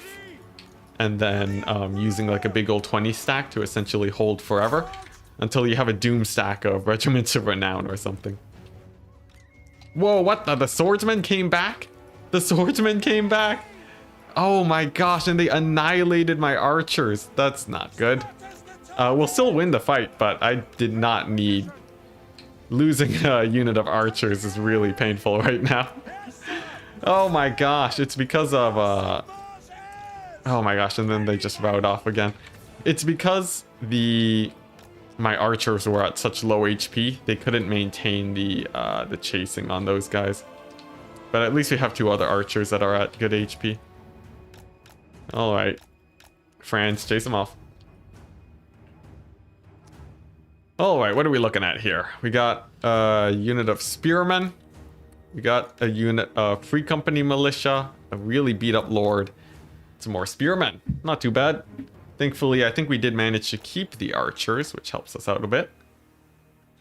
Legend of Total War did this Total War stream as Gelt. As Gelt, you do have basically infinite winds of magic, which will help you out quite a bit. Yeah, same rules. Yeah. All right, let's get another split going on here. Let's see, who do we want to pull? Preferably, I can kill off the Lord to hurt their leadership a bit more. But yeah, the biggest issue here is mostly your spellcaster. For me, I really needed a Burning Headcaster. Although really the misplay with the undead showing up was my big downfall. I could have prevented that for sure. But you know, you live and you learn. So these guys are distracted. I think I can finally kill off this Lord here. But not before the Free Company are annoying another time. There we go. Finally. Just go get him. The thing is, Franz is so slow on his horse when he's been running around so much. It makes things a little bit harder. But there we go. I think we finally finished him off. Let's go ahead and get the final charge in on his back. That should get him. There we go. That's a big win. That's a really big win. All right. So now we just have one more pull. Most of these guys are feeling very disheartened about the loss of their lord. It's a single unit of spearmen, unshielded, moving towards my archers, so they should go down rather quickly, as they do not have any extra block chains. Good job, Franz, distracting them archers. He's done good. Spearmen are taking damage. We've run out of ammunition. Franz is at half HP. But, oh wow, we're actually fully out of ammunition now. That's pretty scary, but hey, look at that, they routed. So we don't have any more ammo left. I need to chase these guys down, then. As, I do not want to fight an extra unit of infantry. These crossbowmen are much less scary, especially after they're out of ammo. And I might even be able to get them to friendly fire some of their friendly archer spearmen here. Come on, break. Break, darn you, break. Come on, break. What is their leadership and why is it so high? We'll see if my archers here can chase down these guys. Franz with his charge in the back should be able to deal with those guys. And now I can chase down the Free Company militia. Much better for me. As long as these guys continue to shoot at Franz, that helps me out quite a bit. And they will be. And he's just going to start chasing down these range units. Because of his extra speed, it will glitch out their AI a little bit. and make it so they don't turn around to fight, which will help me quite a bit. Oh, and hey, look, army losses. Oh, thank goodness. Thank goodness. And people didn't have faith. People of little faith. Told you I could get it done with France and a couple archers.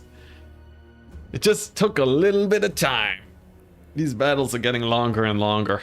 At least I don't have to deal with Skarsnik, right? So there's fewer greenskins, but there's still a lot of Empire forces. And specifically the vampire counts are super annoying. What would you do different on a second attempt? Probably camp out Altdorf, I think. I think that would work out a lot better. As sort of just hanging out around there lets me survive for a really long time. Thanks, Mercy the Mad. Oh boy. I think it could still be doable though. One thing that does benefit me, there is undead nearby. And if there is actually enough vampire counts attrition, that could really help kill off a lot of the Empire forces. And then I really just have to worry about the undead. So as long as I continue to win these fights, we may be able to do well. But we'll see. Cheese for the cheese god. Indeed, 54 losses to 432. I can't believe we lost a unit of archers though. That's so bad. That's so bad. But hopefully I can get some replenishment on them. And Franz can finally start teching into some more combat buffs to make him a little bit scarier. Probably a few buffs to his archers too, which will be really big. So that's quite nice. 11% replenishment is insane. I will be taking that. Okay, so this is the state of the campaign right now. We've been completely surrounded by the enemy. We have Franz at level 11, only on a warhorse.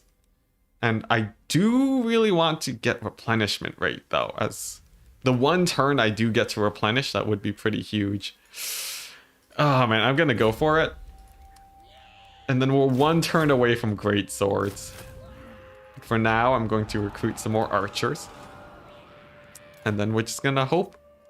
We're gonna hope it all goes okay. No one siege my capital. Trust me, you have no chances of success. Ooh, if we go for the global recruitment, they'll stick around even during the siege, so maybe that'll help. These guys they're strength 9? That's insane. Not likely. Who would have known? All right. Meanwhile, we managed to keep the garrison at fairly high HP too, so you know, maybe it's an easy life. Easy life. To the provinces, aka everyone dogpile Altdorf. Yeah. You know, maybe if chaos invades and then they declare war on everyone, that might be helpful for me. Assault garrison success. What a butt. Oh my gosh, and we can't retreat. He's done for. Or is he? Yeah, he's done for. Oh no, the garrison assault is actually pretty rough for us. But hey, look, we got ogres. If we can sneak a guy out of Altdorf, maybe we'll get ogres. I can't even see who's fighting me. Yeah, ogres, my lord. Get your ogres, my lords, out. It's too bad we can't get them, though. I was hoping that guy could stealth his way there and try and recruit them. So who are we fighting? Who are we fighting? These guys?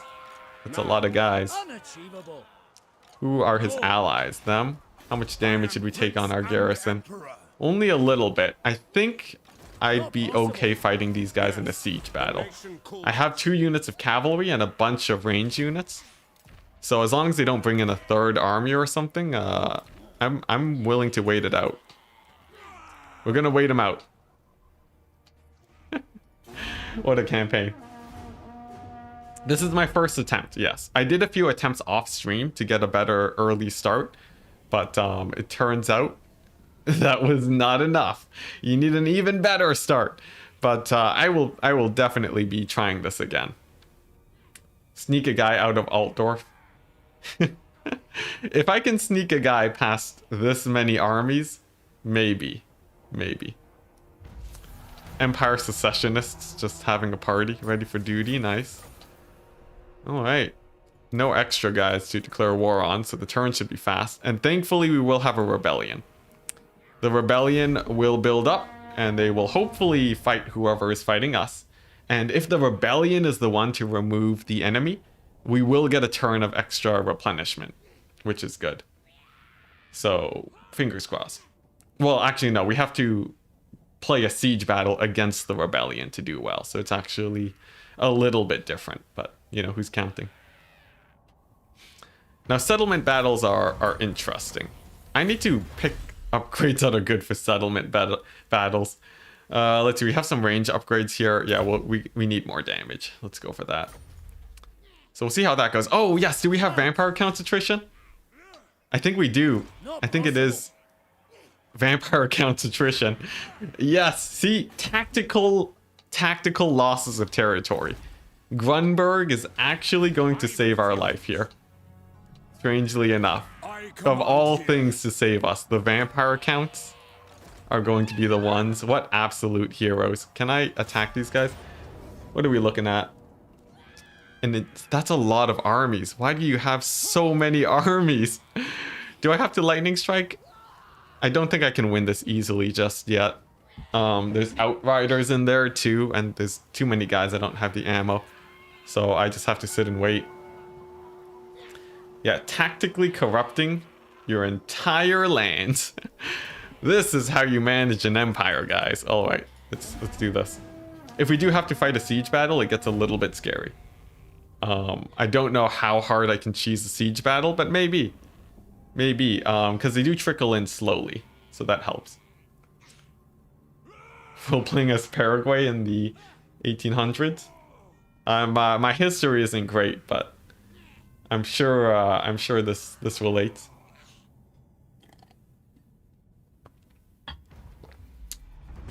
Karl von Karstein. Yes, chaos corruption. I'll take chaos corruption. Please, corrupt my lands. I welcome it. All right, how's this looking? They're taking a good amount of damage, actually. Let's see, which one? No. Oh, yeah, that's a lot of damage. Oh, look at that damage. Can I fight them yet? Not really, not really. Let's decline. But they are... Oh my gosh, I can't believe it. Guys, we may very well live a few more turns. Let's do it. It's very fitting. Wow, it was that bad? That's terrible. That's terrible. Now, I really want to get the ogres. I don't know how I could possibly sneak a guy out to go and do that. I guess if I might have to lose Franz, but maybe I could actually get a guy out there to pick them up. It really depends on how these armies disperse after the battle. Oh, they're raiding now. All right. That's fine. That makes them a little bit more exhausted after battle. Can I fight this guy yet? He's a little bit more battered. Oh, they're merging their infantry units to put them back at full HP. So they're losing like 1 unit of infantry at a time. Can I fight this? I feel like maybe, right? If we won the last battle, I should in theory be able to win this one. Let's see, what do we got? Do we have a forest? If we don't have a forest, we can't do it. We do. It's the same map. I think this is winnable. We have 4 units of archers against a huntsman general. The outriders are probably the scariest thing. I'm gonna... Oh, but there's no... I don't win anything if I win the battle. Okay, screw it. We're gonna pass the turn. I'll wait until it's a little bit more advantageous for me. I'm gonna end the turn and I'm gonna take a quick break. I'll be back in 1 minute-ish. So see you guys in a second.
Alright, we're back.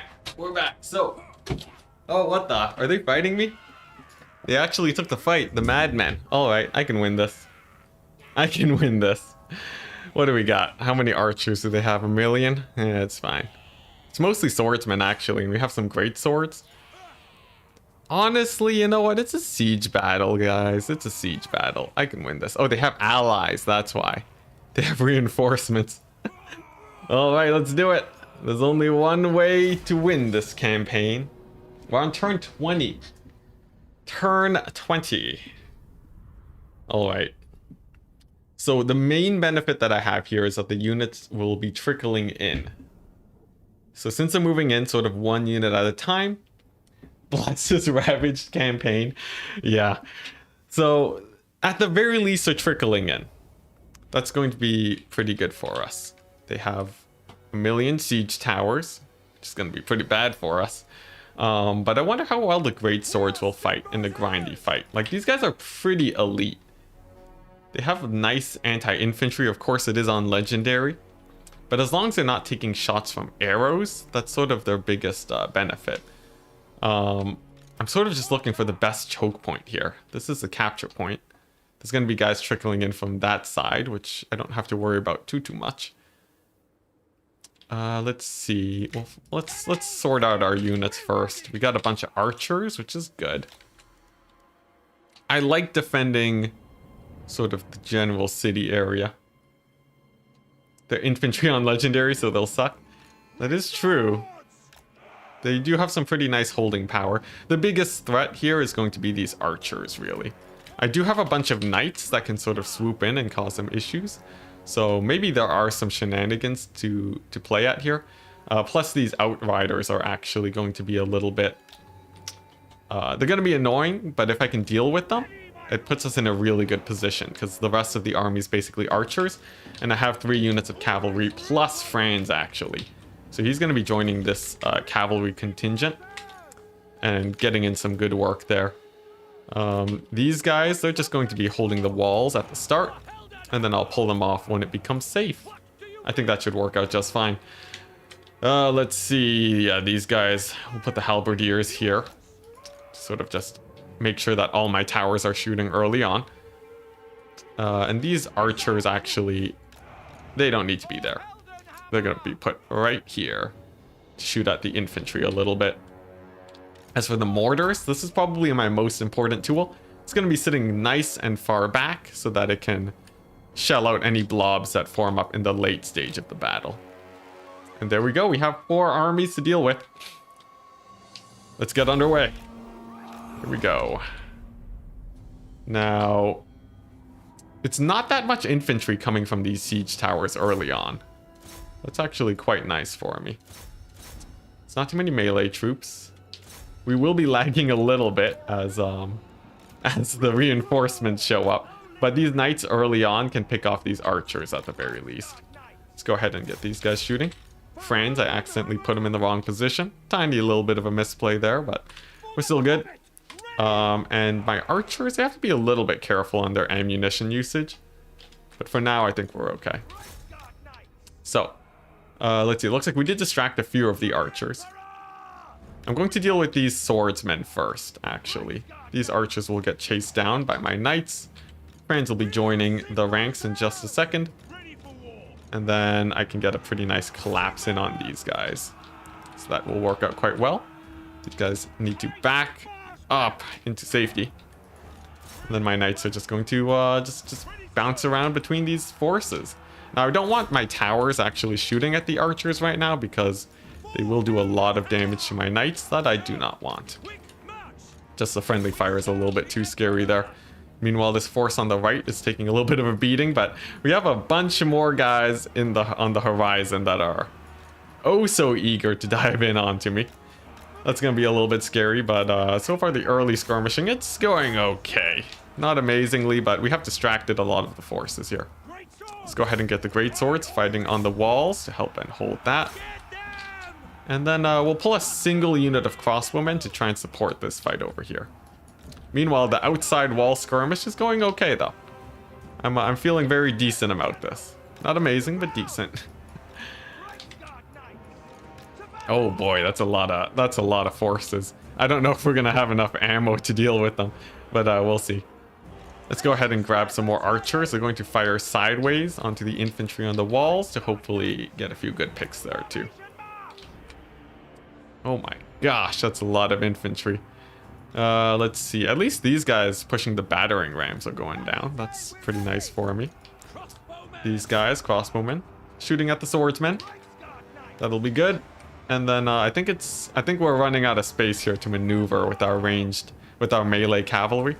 So they're going to fall back behind the walls. I think they did a good job. They picked off a few units. And that's basically all we can manage with them for now. I'm going to turn off fire at will on all of my ranged guys just to make sure that we conserve ammunition.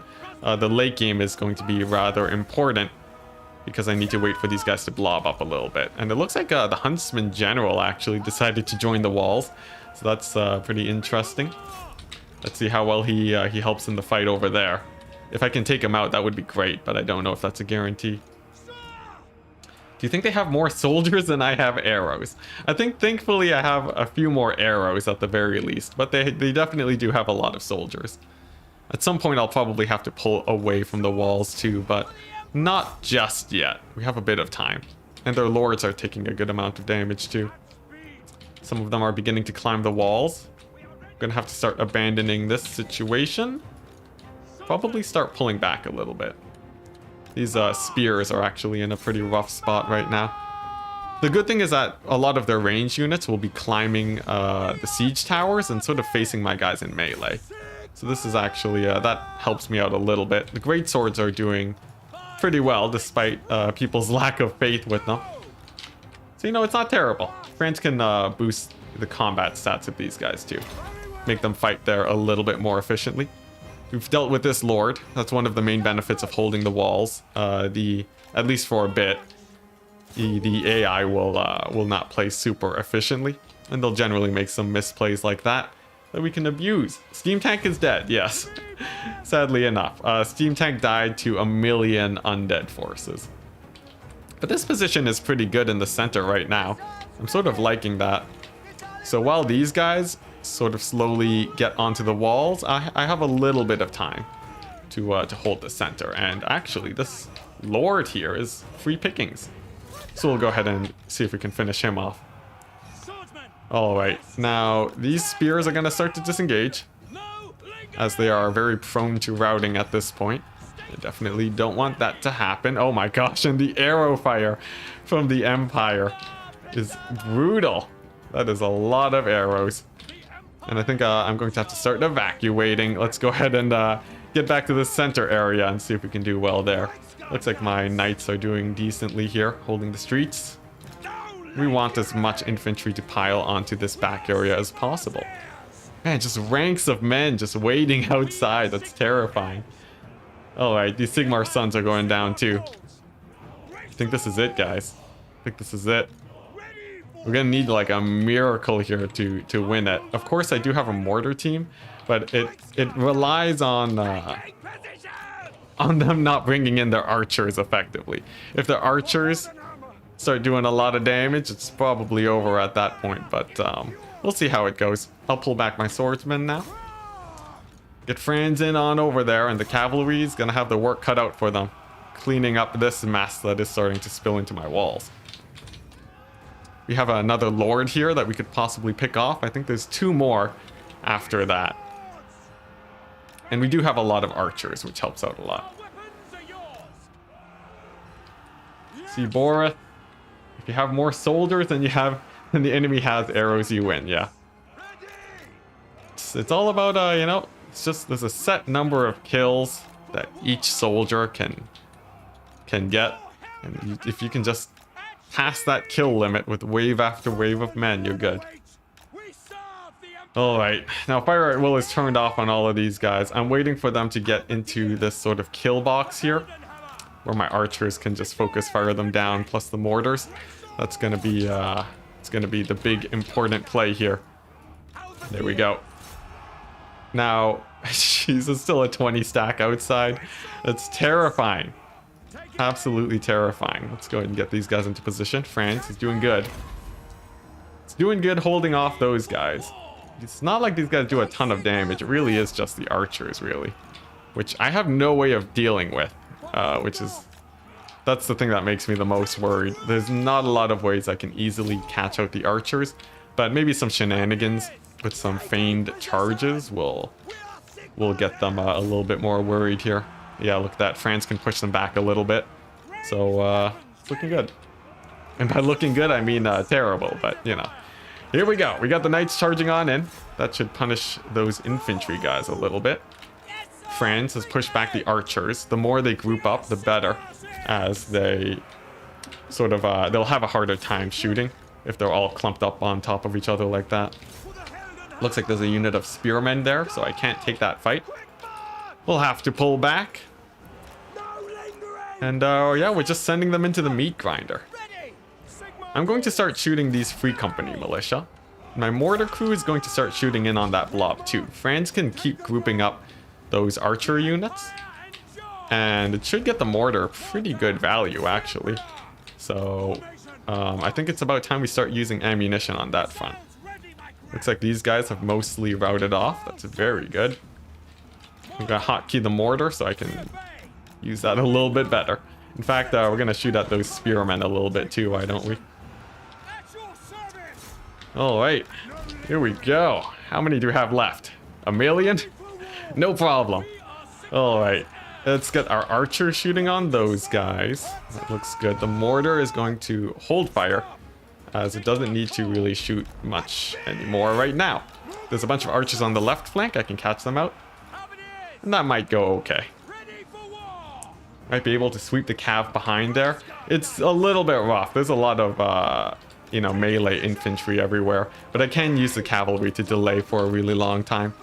This sort of side angle is helping out a lot too. So, I think that's pretty good. One archer routing over there. That's a bit unfortunate, but we'll have to make do. We don't have unlimited ammunition also, which is pretty scary. But like, you know, these guys are looking a little bit rough, right? What I have to be really careful though is army losses. As if I'm not trading extremely efficiently here, we will eventually hit army losses if I am not careful. The cavalry is doing pretty good though. We might even rout off a unit of archers. The loss of the Lord has to have hurt at least a little bit too. But there's a few guys coming into the back now. A little bit scary. Oh, we got another bot. Do we have any mods in here? Any mods in chat? All right, but so far it's not going too terribly. I wish I had more ammunition. If I did, this would actually be a lot easier. The knights are doing well for themselves though, so I'm quite happy about that. And the mortar is finally getting some really juicy blobs that it can fire in on. Knights are still doing good. We're gonna slip some in the back just to distract those archers for a tiny bit. Let's see if these guys can do well. Oh my gosh, there's so much red.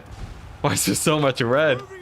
Mortar's doing good. Oh man, that's one of their lords. If I can finish him off, the leadership losses would be immense. Please, just come in and fight. Fight, Franz, come on. Alright, how are my archers doing? They're gonna have to turn off fire at will in a second. These guys can shoot there though. Knights are getting a little bit bogged down, but it's mostly to archers, so they're actually quite happy taking that fight. Franz is doing alright, but we have a few more guys spilling into the back now. Have to deal with them. Ammunition's running low though. Oh boy. Oh boy, I think this is it. Franz did manage to take out that lord though, which is pretty great. Over here, we've dealt with some more infantry. You got it? Sweet, Biblington. Sweet. Oh man, Franz took a lot of damage there actually. How's the cavalry doing? Looks like the cavalry is having a rough time. Mortar team. Oh boy, the army losses. No. Oh, what a fight. How many did we kill? Close defeat. It didn't feel that close, but how many did we kill? We killed like, we only got like a little over 1,000. Oh, the campaign is done. It's done. I'll have to try again. Maybe on Friday. Perhaps on Friday. But I think that was a pretty fun stream. I definitely enjoyed the challenge.